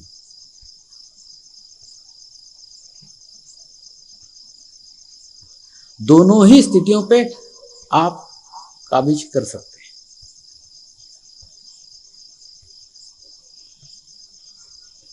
ये सुख और दुख के ऊपर की दशा आपको समर्पण ध्यान से प्राप्त होती है।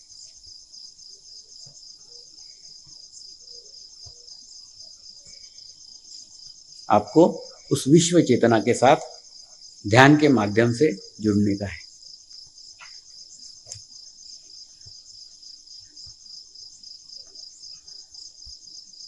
सूक्ष्म शरीर का फोटो, दिया, आरती, मंत्र, सेंटर, ये सब आपके मन के एकाग्रता के लिए है। सब बाबा गाड़ी है, बेबी वॉकर है। जैसे छोटे बच्चे को चलने के लिए बाबा गाड़ी लेते हैं, वो चलता है उसको पकड़ पकड़, लेकिन बड़ा होने के बाद में उस बाबा गाड़ी की कोई आवश्यकता नहीं रहती।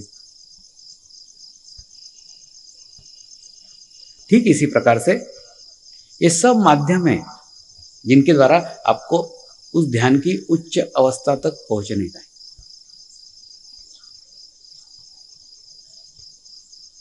एक बार उस उच्च अवस्था में पहुंच जाओ, इन सब चीजों से आप परे हो जाओगे।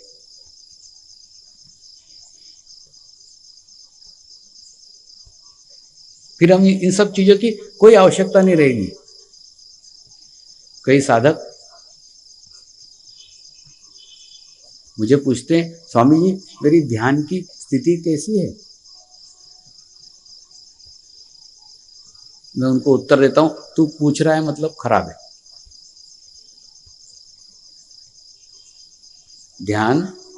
ध्यान की वो उच्च अवस्था है जिस अवस्था में स्थिति का भी ख्याल नहीं रहता।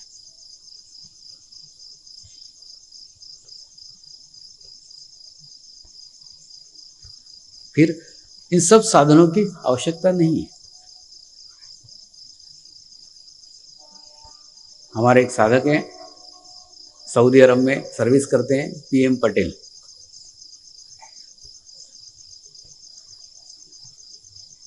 एक बार वो समुद्र के किनारे ध्यान करते बैठे हुए थे। कोई मंत्र नहीं था, कोई दिया नहीं था, कोई फोटो नहीं था, सेंटर कोई नहीं था, कोई साधक नहीं था, कुछ नहीं था उनके पास। समुद्र किनारे एकमात्र सऊदी अरब के साधक थे, कोई नहीं था वहां दूसरा। कोई कलेक्टिविटी नहीं, कोई सामूहिकता नहीं, कोई सेंटर।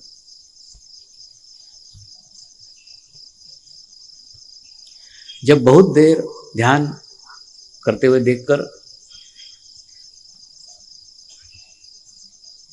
उनका एक मित्र डॉक्टर तारिक उनके पास आया और उनको पूछा, ये क्या ध्यान कर रहा है?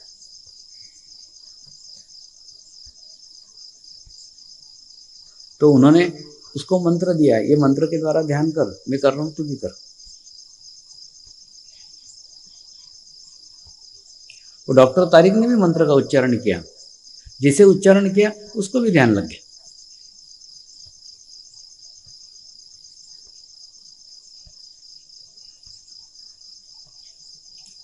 तो मंत्र आपको सामूहिकता में जाने के लिए दिया हुआ है, आपको कलेक्टिविटी में ले जाने के लिए दिया गया है। सामूहिकता के साथ जुड़ना ही परमात्मा के साथ जुड़ना है।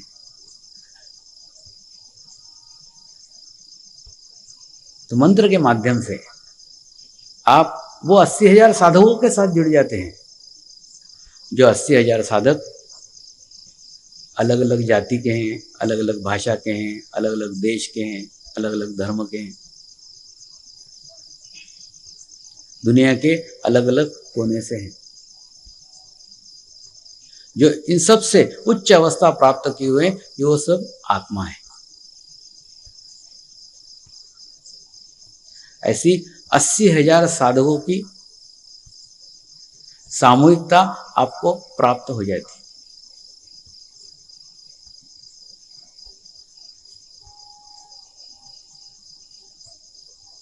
तो सामूहिक शक्ति को जुड़ने के बाद आपका स्वयं का अस्तित्व समाप्त हो जाता है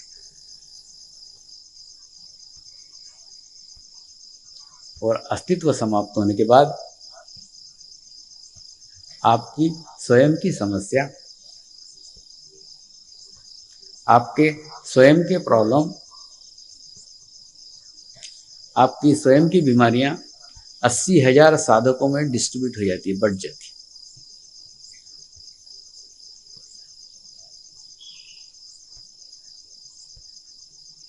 जब तक वो आपकी समस्या थी, जब तक वो आपकी प्रॉब्लम थी, तब एक छोटी सी भी प्रॉब्लम आपको दुखी कर रही थी।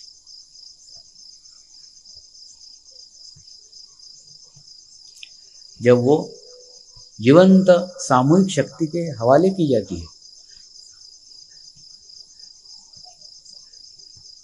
वो समस्या आपकी नहीं रह जाती, वो प्रॉब्लम आपकी नहीं रह जाती, वो बीमारी आपकी नहीं रह जाती। फिर उस समस्या का, उस प्रॉब्लम का, उस बीमारी का प्रभाव आपके ऊपर नहीं रहता, क्योंकि सारा दुष्परिणाम बढ़ जाता है।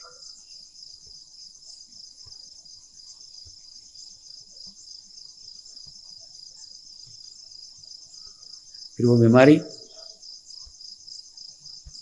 वो समस्या, वो संकट कब विलीन हो गया आपको पता भी नहीं चलता है।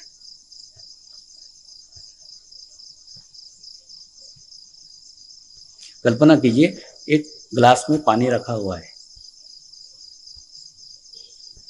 उस ग्लास में आप 1 चम्मच काली स्याही डाल देते हैं,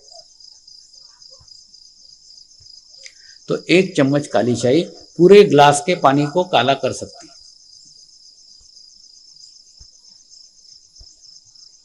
लेकिन वही 1 चम्मच स्याही आप गंगा नदी में डाल दो, आपकी स्याही कहाँ गई पता भी नहीं चलेगा, कोई पानी काला नहीं हुआ, स्याही कहाँ चली गई मालूम ही नहीं पड़ेगा। ठीक उसी प्रकार से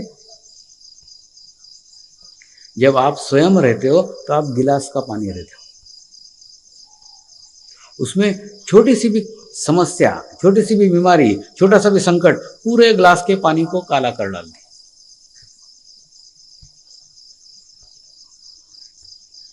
लेकिन जब आप समर्पण ध्यान में जुड़ते हो,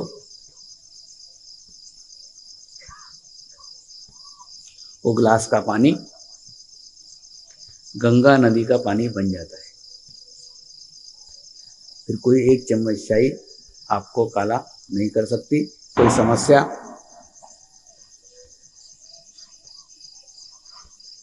आपको विचलित नहीं कर सकती, कोई संकट, कोई समस्या से आप परेशान नहीं हो सकते, क्योंकि आप सामूहिकता के साथ जुड़ गए।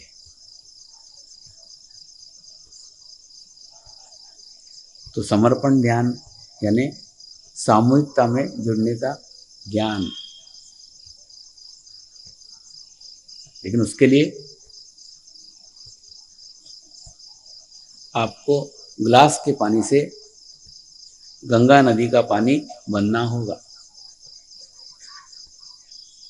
बीज से वृक्ष बनना होगा। बीज से वृक्ष तभी संभव है जब आप अपने अस्तित्व को नष्ट कर दें।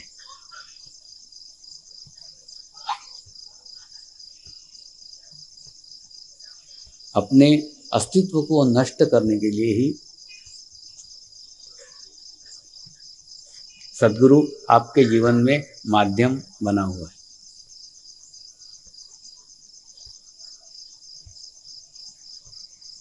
जब आप आपके अस्तित्व को नष्ट करते हैं, तभी आप आपके जीवन की सर्वश्रेष्ठ स्थिति को प्राप्त करते हैं।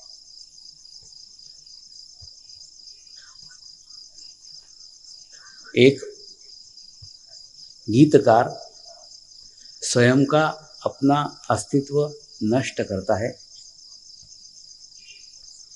और गीत उस संगीतकार के लिए लिखता है जो उसके ऊपर संगीत देने वाला है। अपने अस्तित्व को नष्ट कर लेते हैं।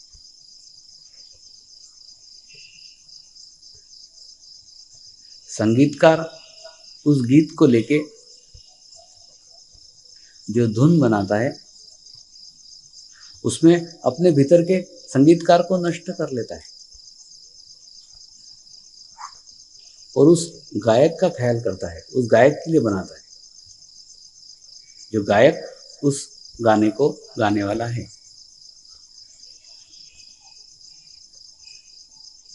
और जब गायक उस गाने को गाता है तो गायक अपने स्वयं के अस्तित्व को नष्ट करके श्रोताओं को समर्पित हो जाता है।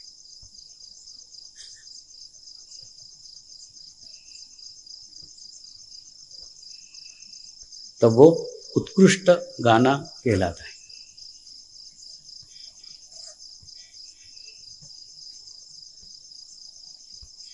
शरीर का कार्य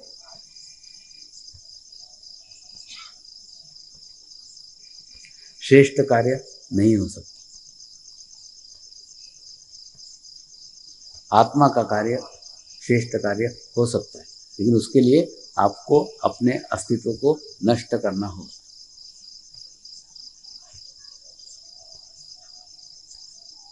कई बीज अंकुरित ही नहीं होते।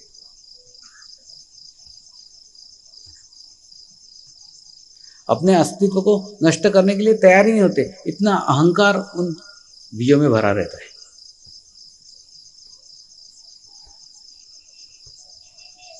लेकिन जो अंकुरित नहीं होते वो गणंग कहलाते, कोई काम के नहीं।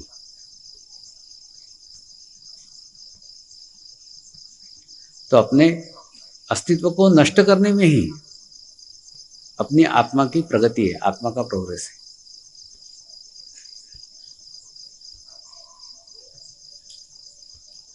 तो समर्पण ध्यान कुछ छोड़ने के लिए, तोड़ने के लिए, फोड़ने के लिए आपके जीवन में नहीं आए। जो कुछ है उसको सब संभाल के रखो, अच्छे को भी संभाल के रखो, बुरे को भी संभाल के रखो। सिर्फ ध्यान करो, ध्यान करो, ध्यान करो। ध्यान के बाद सिर्फ आपके जीवन में अच्छा रह जाएगा, बुरा जो है वो खुद ही छूट जाएगा।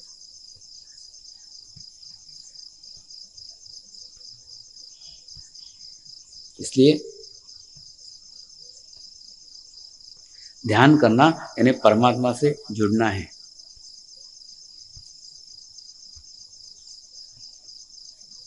अपने जीवन में परमात्मा की शक्ति को जोड़ना ध्यान है। ये थोड़ा अपना स्पष्ट समझ लीजिए, कुछ छोड़ने का नहीं। आज का चक्र हृदय चक्र है।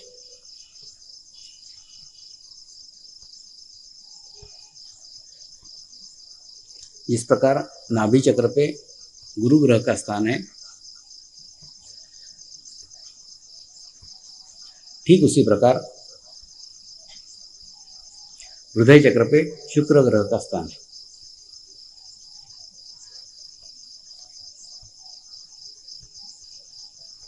दूसरा, हृदय चक्र पार किए बिना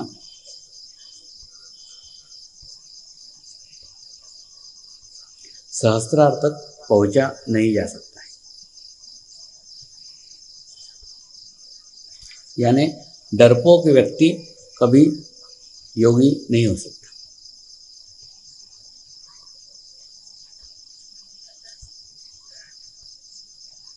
दूसरा,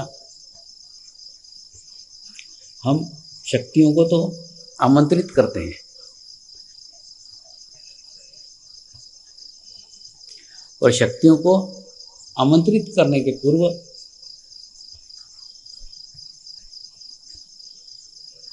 हमारा ये ध्यान भी नहीं होता कि हम उसके योग्य हैं या नहीं।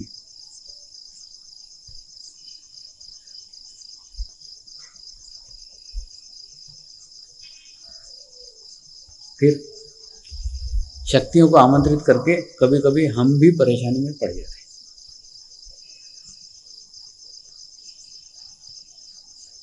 कई प्रॉब्लम शक्तियों को आमंत्रित करने से भी होती है।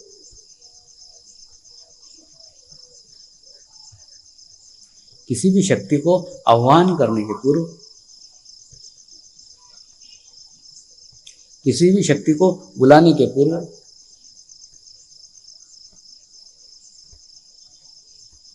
आप देखो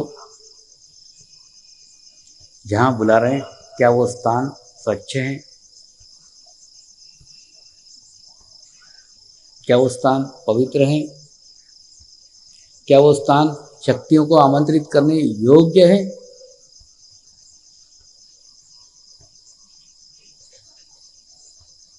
अन्यथा शक्तियां आमंत्रित करके आपको तकलीफ देंगी, परेशान देंगी।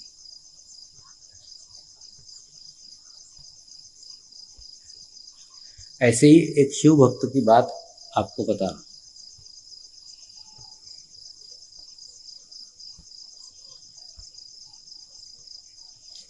एक नेताजी थे,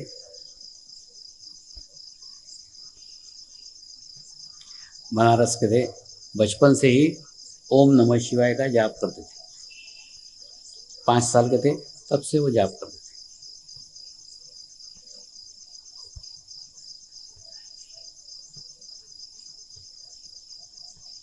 धीरे धीरे राजनीति में विकसित हुए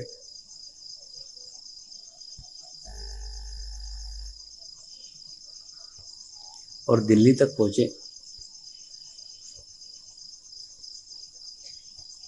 दिल्ली में मंत्री बने,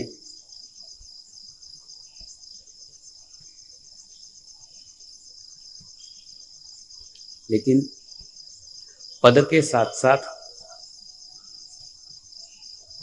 एक दोष उनमें आ गया, वो शराब पीने लग गए।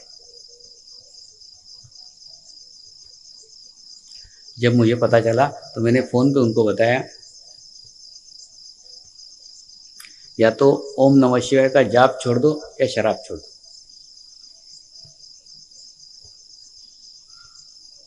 नहीं तो हार्ट अटैक आएगा।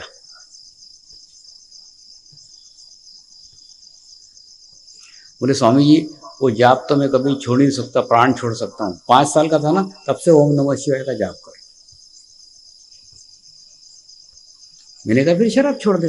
वाह स्वामी जी शराब कैसे छोड़ूं, कितने टेंशन रहते मंत्रिमंडल के, आपको नहीं मालूम, रात को नींद नहीं आती इसलिए शराब पीता।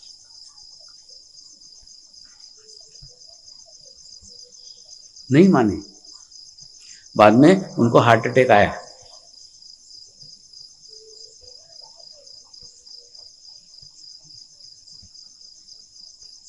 तो मुझे याद किया, मुझे बुलाया, तो फिर मेरे से झगड़ा करने लग गए। स्वामी जी आप बोलते हो हृदय चक्र पे शिव जी का स्थान है, मैं तो बचपन से शिव भक्त हूं, फिर मेरे को हार्ट अटैक क्यों आया? मैंने उनको बताया तू शिव भक्त है इसीलिए तेरे को हार्ट अटैक आया।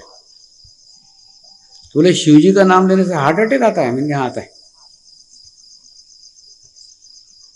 बोले समझ में नहीं आ रहा, थोड़ा सा अच्छे से समझो ना। मैंने उनको बताया तुम्हारे बंगले के बाहर एक कचरे का डब्बा है, वो कचरे के डब्बे के ऊपर गणेश जी की स्थापना कर दो तो आपको वर देंगे कि शाप देंगे?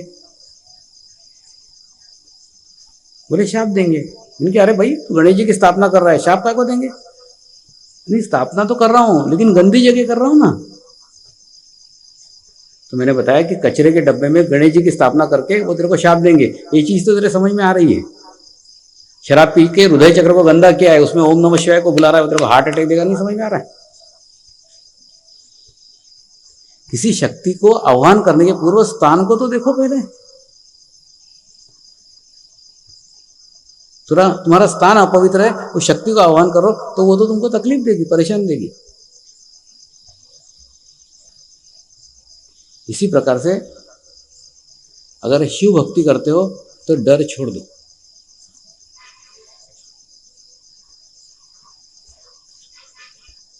शिव भक्ति करते हो तो अपने अंदर एक कॉन्फिडेंस लाओ, अपने अंदर विश्वास लाओ, मैं शिव का भक्त हूं, मेरा बुरा कुछ हो ही नहीं सकता।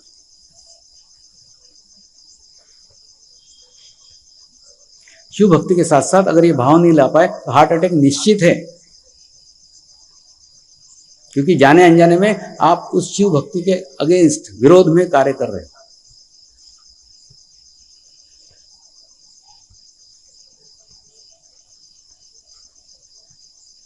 तो किसी भी शक्ति को आह्वान करने के पूर्व अवलोकन करो, देखो किस चक्र के शक्ति को हम आह्वान कर रहे हैं, कहीं ऐसा तो नहीं कि उस शक्ति के विरोध में ही हम कार्य कर रहे हैं। तो कम से कम आह्वान तो मत करो। इसलिए प्रत्येक मंत्र में एक शक्ति होती है, और उस शक्ति को आह्वान करने के पूर्व आप आपकी स्थिति देखो, आप उसके योग्य हो या नहीं हो, कहीं उसके विरोध में तो कोई कार्य नहीं कर रहे हो।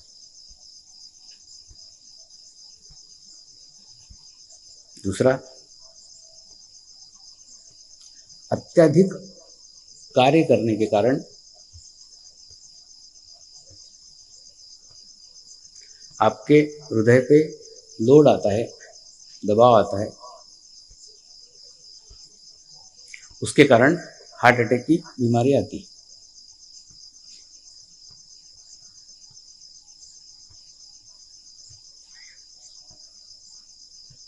लेकिन अगर ध्यान करोगे, मेडिटेशंस करोगे,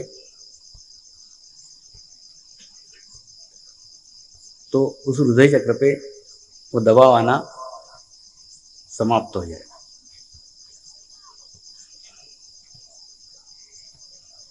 तो हृदय रोगियों के लिए भी ध्यान सर्वश्रेष्ठ है।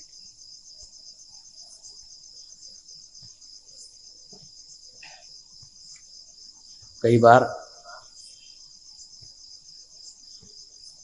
हम हमारे घर के सदस्यों में चित्त डाल के भी हमारी ध्यान की स्थिति को खराब करते हैं। विशेषतः बहनों के साथ ये ज़्यादा होता है।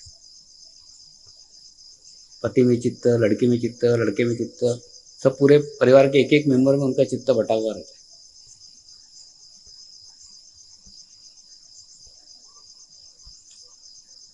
आपको अगर 5 किलो वजन उठाने का है तो आपके हाथ में ताकत होनी चाहिए 5 किलो वजन उठाने की। अन्यथा क्या करोगे, वजन उठाने जाओगे, आपके हाथ की हड्डी टूट जाएगी।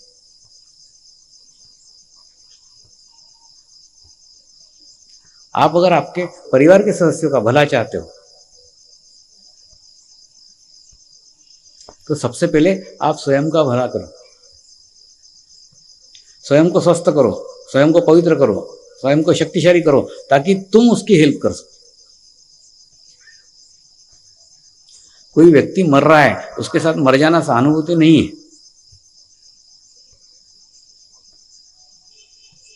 आपको संतुलित होना पड़ेगा, आपको बैलेंस होना पड़ेगा। बैलेंस होके फिर उसको आप मदद कर सकते हो।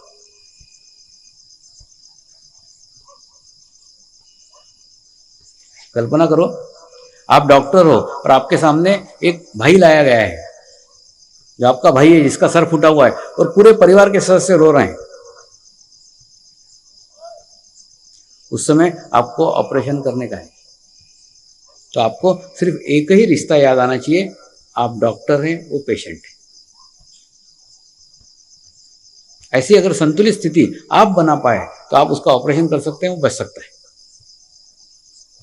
लेकिन परिवार के सदस्य रो रहे हैं, उसके साथ आप भी रोने लग जाओ तो वो नहीं मरता तो मर जाएगा।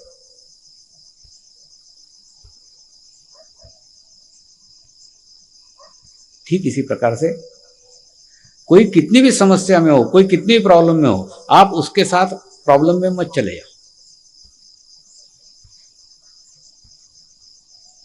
आपको आपका बैलेंस बनाए रखने का है, आपको आपका संतुलन बनाए रखने का है और संतुलित होते हुए उसको मदद करने का है।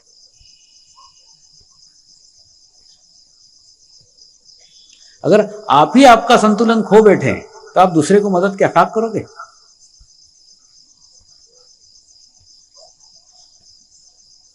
तो किसी भी सदस्य के लिए आप इनबैलेंस होने की आवश्यकता नहीं है, किसी के लिए आप असंतुलित होने की आवश्यकता नहीं है। आप आपके संतुलन को बनाए रखो। और वो तो समस्या में गया ही हुआ है, आप समस्या में मत जाओ, क्योंकि अगर आप समस्या में गए तो उसकी हेल्प करने के लिए कोई नहीं रहेगा। जैसे एक मकान में आग लगी हुई है, उस मकान की आग को अगर बुझाने का है तो मकान के बाहर निकलना पड़ेगा। मकान में रहते हुए आग नहीं बुझ सकती, समस्या के भीतर रहते हुए समस्या दूर नहीं की जा सकती, समस्या से बाहर आपको निकलना होगा। तो किसी भी सदस्य के लिए अपने आप को इनबैलेंस करने की, असंतुलित करने की कोई आवश्यकता नहीं। और जिनके लिए आप असंतुलित हो रहे हो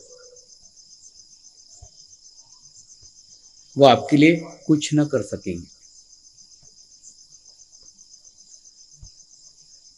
प्रत्येक को अपने शरीर के भोग भोगने के ही हैं, उसमें कोई शेयर नहीं कर सकता।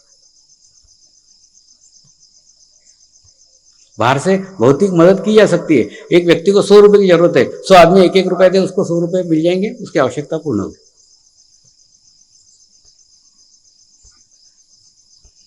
लेकिन वो व्यक्ति चाहे मेरे पेट का दर्द कोई बांट ले, कोई ले सकता है क्या? कोई नहीं ले सकता। उसके पेट का दर्द उसको ही भोगना पड़ेगा। ठीक उसी प्रकार से आप दूसरे के लिए इनबैलेंस होके अगर आपके शरीर में बीमारियां ले आओ, वो बीमारी शेयर करने के लिए वो पति या वो बच्चे नहीं आएंगे। फिर आपके भोग आपको ही भोगना होंगे। कलकत्ते में एक साधिका को हार्ट अटैक आया और जब उसको मिलने के लिए गया तो हॉस्पिटल के 8वें माले पे वो भर्ती थी।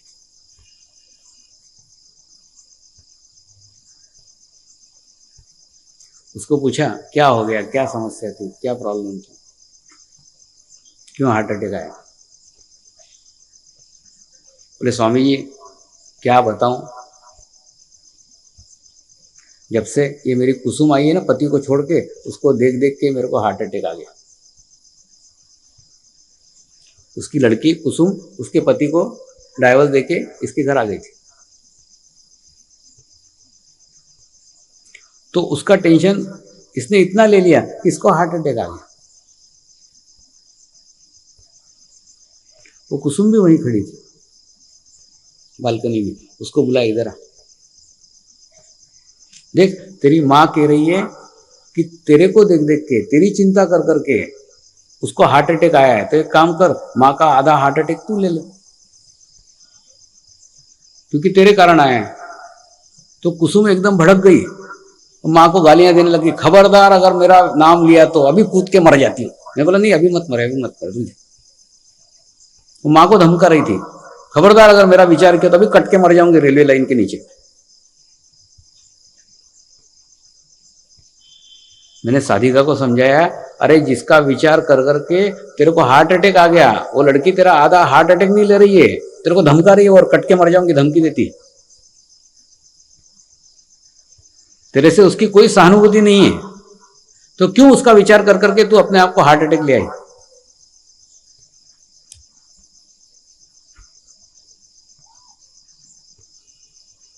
तो तुम दूसरे के विचार कर करके जो खुद के शरीर का सत्यानाश कर रहे हो, उसकी बीमारियां लेने के लिए कोई नहीं आने वाला है।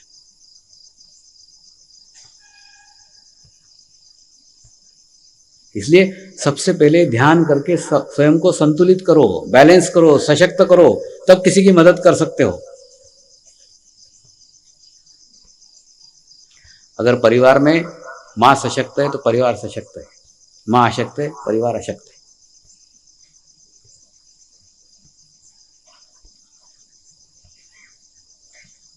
और अशक्त व्यक्ति किसी के कोई काम का नहीं, दूसरे के भी कोई काम का नहीं, खुद के भी कोई काम का नहीं। इसलिए पहले स्वयं को सशक्त करो, स्वयं को मजबूत करो, तभी तुम दूसरे की किसी की हेल्प कर सकते हो, मदद कर सकते हो।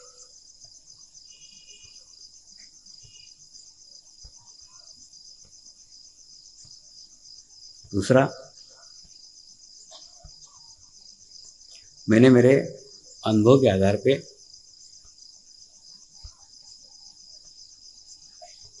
एक फार्मूला ढूंढा है।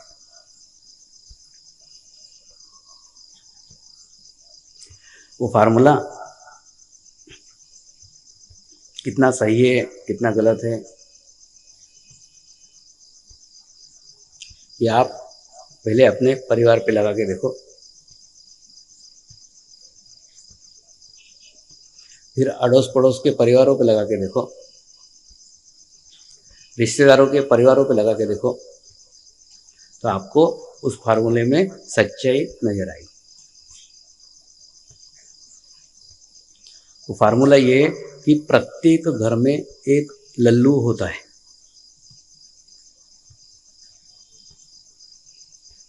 लल्लू होता है यानी क्या? एक माँ के 4 बच्चे रहते हैं, उस 4 बच्चे में से एक बच्चे को माँ सबसे ज्यादा चाहती है। साधारणतः छोटा ही रहता है, और अभी तो 4 बच्चे का जमाना कहाँ है, एक ही रहता है, वो लल्लू ही रहता है। सवेरे होते बराबर माँ का शुरू हो जाता है, लल्लू को दूध दिया क्या, लल्लू लल्लू लल्लू लल्लू। माँ दिन भर अपने लाडले के लिए लल्लू लल्लू करते रहती है, और वो लड़का भी जीवन में लल्लू ही रहता है।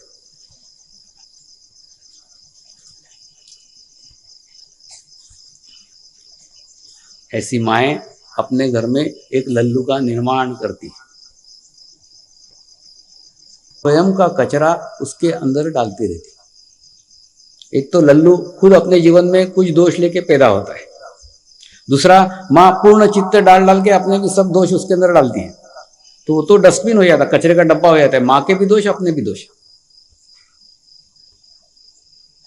और ये कार्य करते समय माँ को कभी एहसास नहीं होता कि मैं मेरे बच्चे का भविष्य सत्यानाश कर रही हूं। कई माएँ मिलती है, क्या करें स्वामी जी, माँ हो ना, अरे माँ तो क्या सत्यानाश करेगी क्या उसका?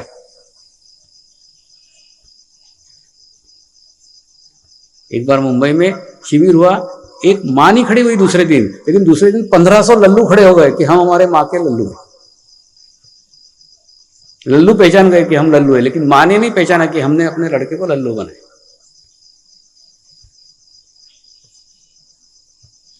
तो ऐसा अगर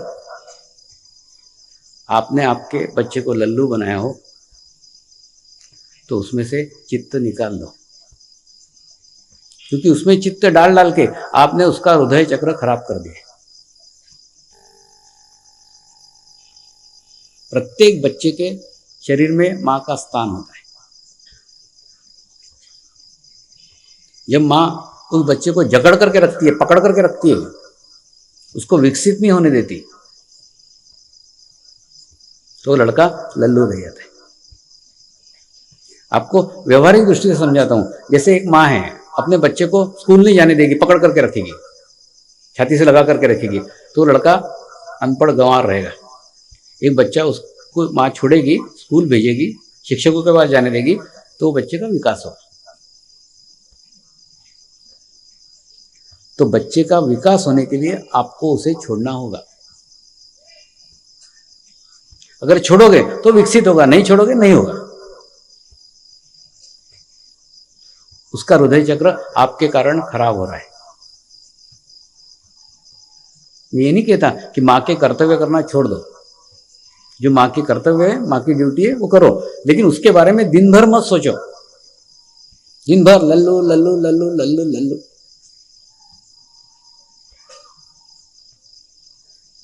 क्योंकि तुम्हारा दिन भर उसके बारे में सोचना, जाने अनजाने में तुम्हारे दोष डालना हो जाता है। दूसरा, लल्लू ही होते हैं ऐसे नहीं, ललवन भी होती।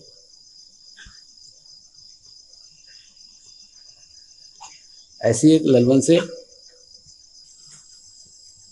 मेरी नागपुर में मुलाकात हो गई।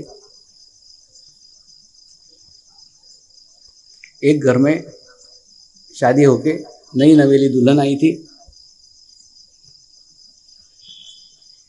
ये दुल्हन ललवन थी और आते बरार ससुराल में बीमार पड़ गई। उस समय एसटीडी फोन वगैरह ज़्यादा नहीं थे, इसलिए फिर मैंने उसको रास्ता बताया कि 4 पोस्ट कार्ड ला, 4 पोस्ट कार्ड में तू ठीक हो जाएगी। ससुराल वाले आश्चर्यचकित हो गए, स्वामी 4 पोस्ट कार्ड में लड़की ठीक हो जाएगी? हाँ ठीक हो जाएगी, 4 पोस्ट कार्ड ला।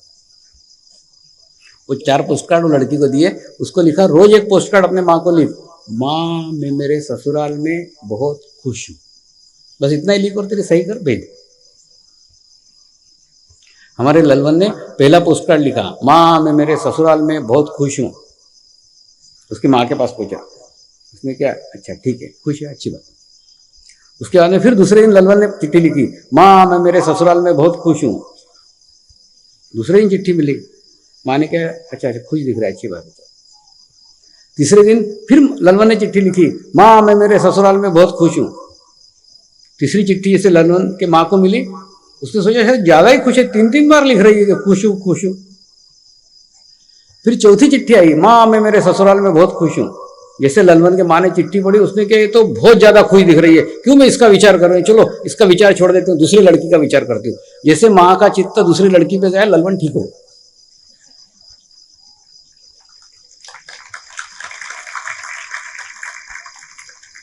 तो ललवन बीमारी इसलिए थी कि मां सोचती थी मेरी लड़की, मेरी ललवन ससुराल में कैसे रहेगी। तो मां विचार कर करके अपना कचरा उसमें डाले जा रही थी। जैसे मां ने कचरा डालना बंद किया, ललवन ठीक हो। तो ऐसे जाने अनजाने में भी आप आपके बच्चों में अधिक चित्त डाल रहे हो, तो चित्त डाल के आप उनका नुकसान कर रहे हो। आपको भी आपके जीवन में उसके उदाहरण आते हैं। आपका बच्चा एग्जाम दे के आता है, फिर आप उसको पूछते हो ये तेरे को आता था ना? हाँ आता था। तू नहीं लिखा? नहीं लिखा। क्या कर लोगे, जाके लिखोगे? हम परीक्षा तो उसी को देने की है ना, वो आके आपको सब उत्तर सही बताता, लेकिन लिखा क्यों नहीं? नहीं लिखा।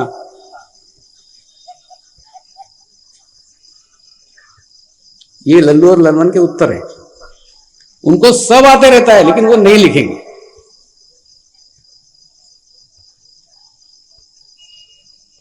ऐसा अगर तुम्हारा लड़का उत्तर दे रहा हो, ऐसी अगर तुम्हारी लड़की उत्तर दे रही हो, तो समझ लो आपने उसको लल्लू और ललवन बना के रखा हुआ। तुम कितना भी सर पटक के मर जाओ, वहां उत्तर उसको ही लिखने के हैं, आपको नहीं। और उत्तर वो लिखेगा नहीं। तो इसका रास्ता एक ही है, उसको उसके उत्तर लिखने दो, तुम उसके पीछे मत लगो। तुम्हारा चित्त उसमें से हटा लो, ये एक ही मात्र रास्ता है। ये सारे अनुभव के प्रयोग किए हुए हैं, आप भी करके देखो। तो कहने का मतलब हृदय चक्र वो चक्र है जो चक्र विकसित होने के बाद नकारात्मक विचार आना बंद हो जाते। मराठी में गडकरी नामक एक नाटककार हो गए,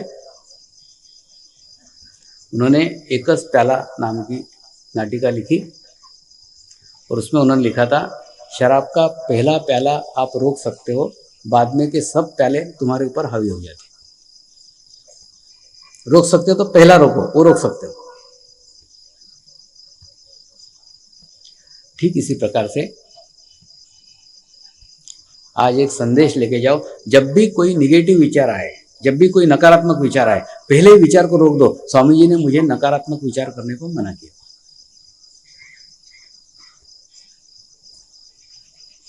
पहले विचार पे स्टॉप कर दो, बंद कर दो, तो बाकी के विचार ही नहीं आएंगे।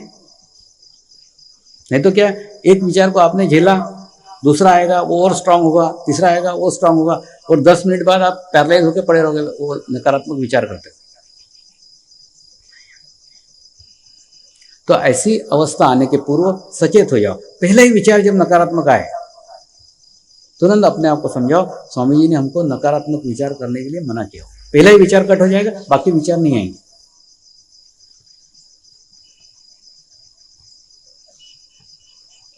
और समर्पण ध्यान में तो चित्त शक्ति कार्यान्वित होती है। आप जो सोचोगे वो होगा। अभी तक की बात छोड़ दो, अब जो सोचोगे वो होगा। अच्छा सोचोगे अच्छा होगा, बुरा सोचोगे बुरा होगा।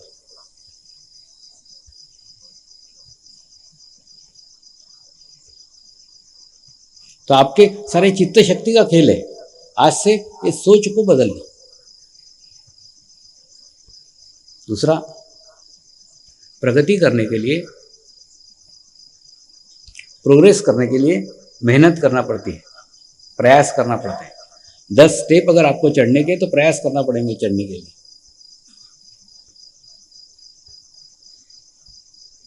गिरने के लिए कोई प्रयास करने का जरूरत नहीं, धड़ाक से नीचे गिर गए। ठीक इसी प्रकार से सकारात्मक विचार करके, 10 सकारात्मक विचार करके आप एक आध्यात्मिक स्थिति को प्राप्त करते हैं।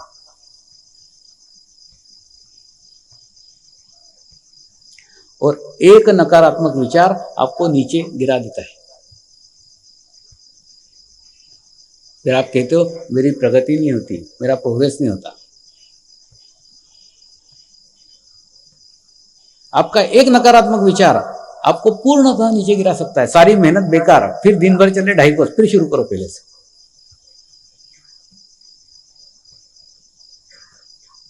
तो सकारात्मक विचार अगर न कर सको मत करो, नकारात्मक तो मत करो।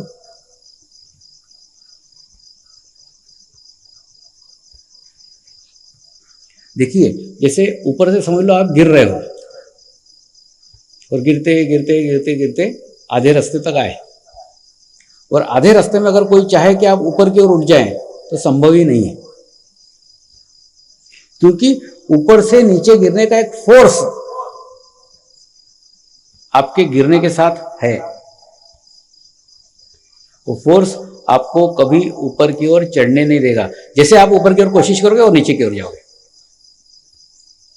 क्योंकि आपके ऊपर की ओर चढ़ने के प्रयत्न से ज्यादा आपके गिरने का फोर्स है।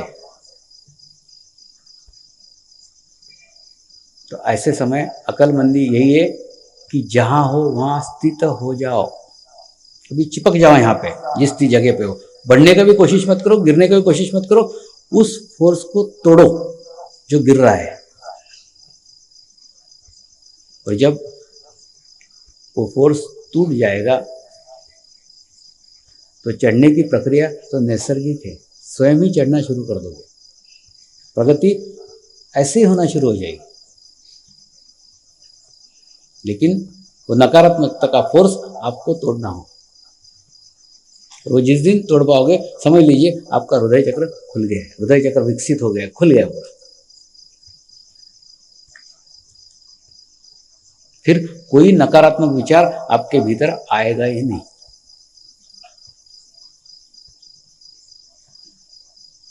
और सकारात्मकता के साथ जीना ही समर्पण ध्यान है। एक बार आपके जीवन में ध्यान का प्रवेश हो जाए,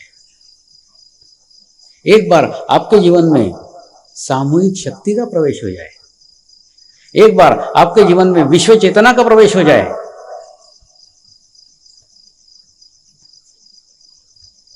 फिर सारे नकारात्मक विचार बाजू में रह जाते हैं। जीवन में सकारात्मकता के साथ जीना, जीवन में आनंद के साथ जीना, जीवन में सहानुभूति के साथ जीना, जीवन में समाधान के साथ जीना शुरू हो जाता है। फिर भीतर भी आनंद है, बाहर भी आनंद है, आनंद ही आनंद है। क्योंकि आप सुख और दुख के परे हो गए, ऊपर हो गए। कुछ फर्क नहीं पड़ता स्थिति क्या है, सब स्थिति में मस्त है। ये मस्ती का आनंद आत्मा का आनंद है, और वो तभी प्राप्त हो सकता है जब भीतर का आनंद जागृत हो जाए। आप सभी के जीवन में वो आनंद जागृत हो, और आप उस सभी लोग उस आनंद का आस्वाद लें। इस शुद्ध इच्छा के साथ नमस्कार।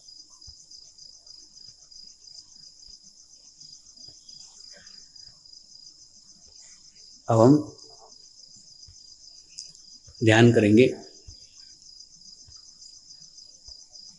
मेडिटेशंस करेंगे। कल आपको अलग अलग अनुभव आया होगा।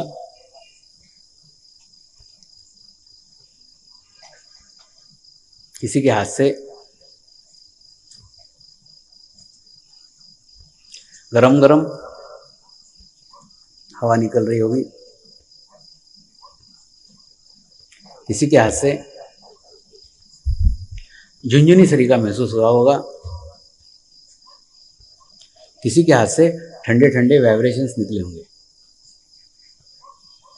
तो ये आपके शरीर की स्थिति के अनुसार है। अगर चक्रों में बड़े ब्लॉकेज हैं तो आपके हाथ में से गरम गरम निकल रहा है। गरम गरम निकल रहा है मतलब अंदर का कचरा बाहर निकल रहा है। वो खींचने के लिए, वो लेने के लिए मैं आपके सामने तैयार खड़ा हूं। उसके बाद ऊपर की स्थिति होगी कि आपके हाथ में से झुंझुनियां निकलना शुरू हो जाएंगी। ये एक साधारण स्थिति है। तीसरी स्थिति होगी आपके हाथ में से ठंडे ठंडे वाइब्रेशंस निकलना चालू होगा। ये ध्यान की सबसे अच्छी स्थिति है।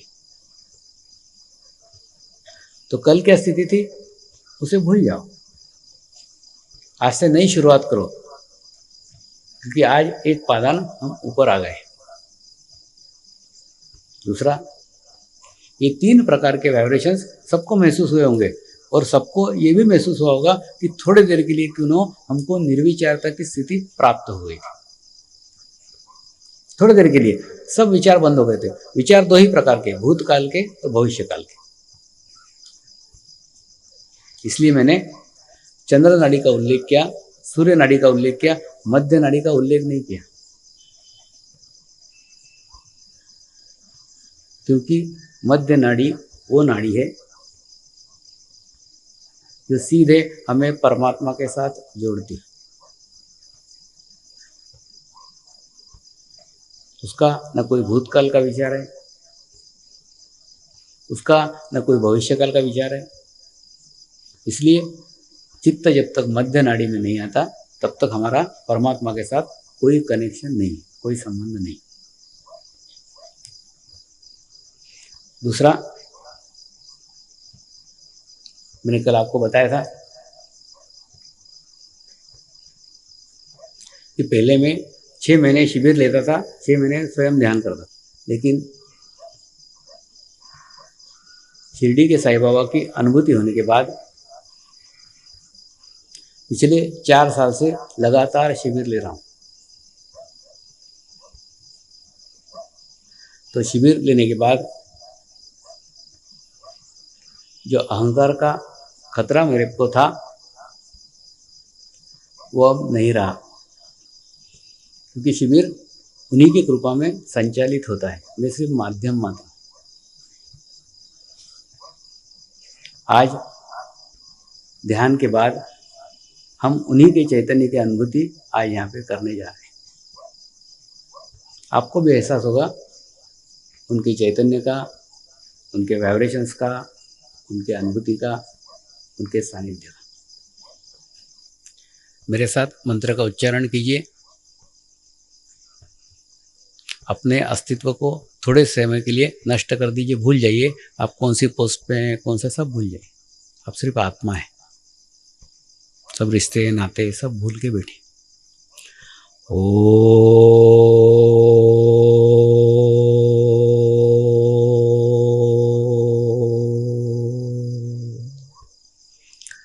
श्री शिवकृपानंद स्वामी नमो नमः। ओम श्री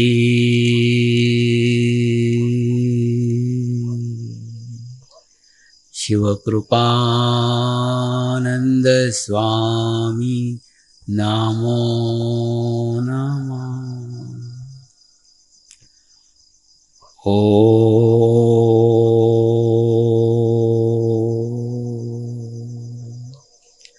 श्री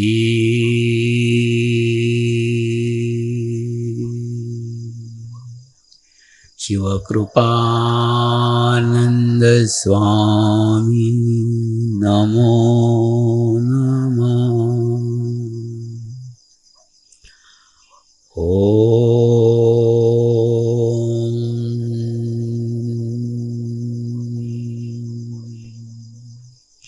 श्री शिवकृपानंद स्वामी नमो नमः। ओम श्री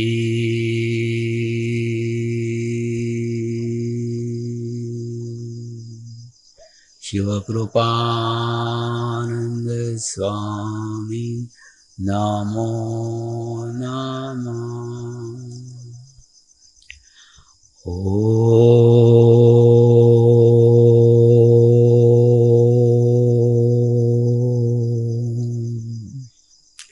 श्री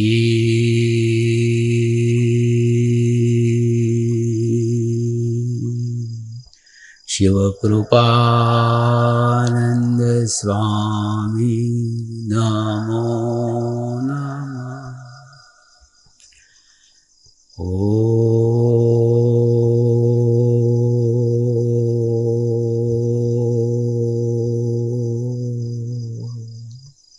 श्री शिवकृपानंद स्वामी नमो नमः। ओम श्री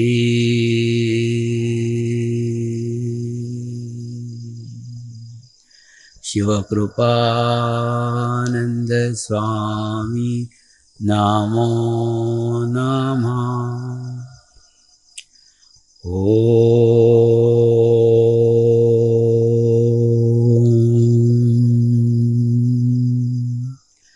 श्री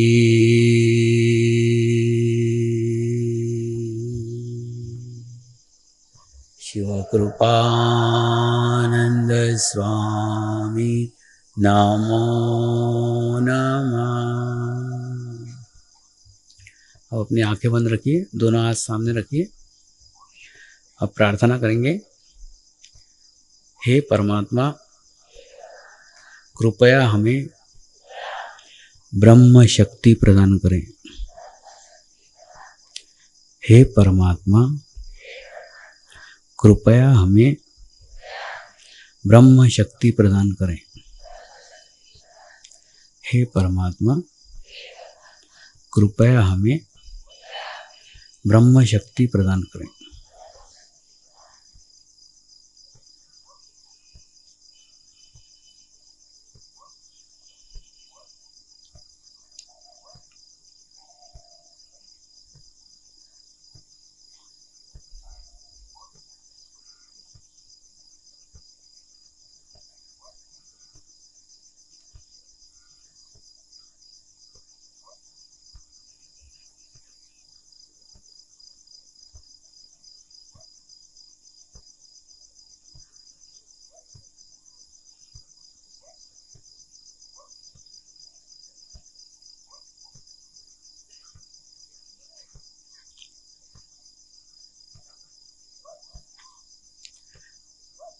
अब आप अपने हाथों की तरफ देखिए तो आपको महसूस होगा आपके दोनों हाथों में से ठंडे ठंडे वाइब्रेशंस निकल रहे हैं।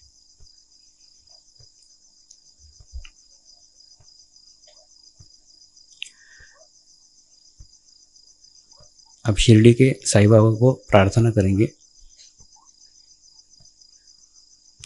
हे शिरडी के साईनाथ, अगर आपकी कृपा में ये शिविर संचालित हो रहा हो तो आपके चैतन्य की अनुभूति करने की कृपा करें। आपके चैतन्य की अनुभूति करने की कृपा करें। आपके चैतन्य के अनुभूति करने की कृपा करें।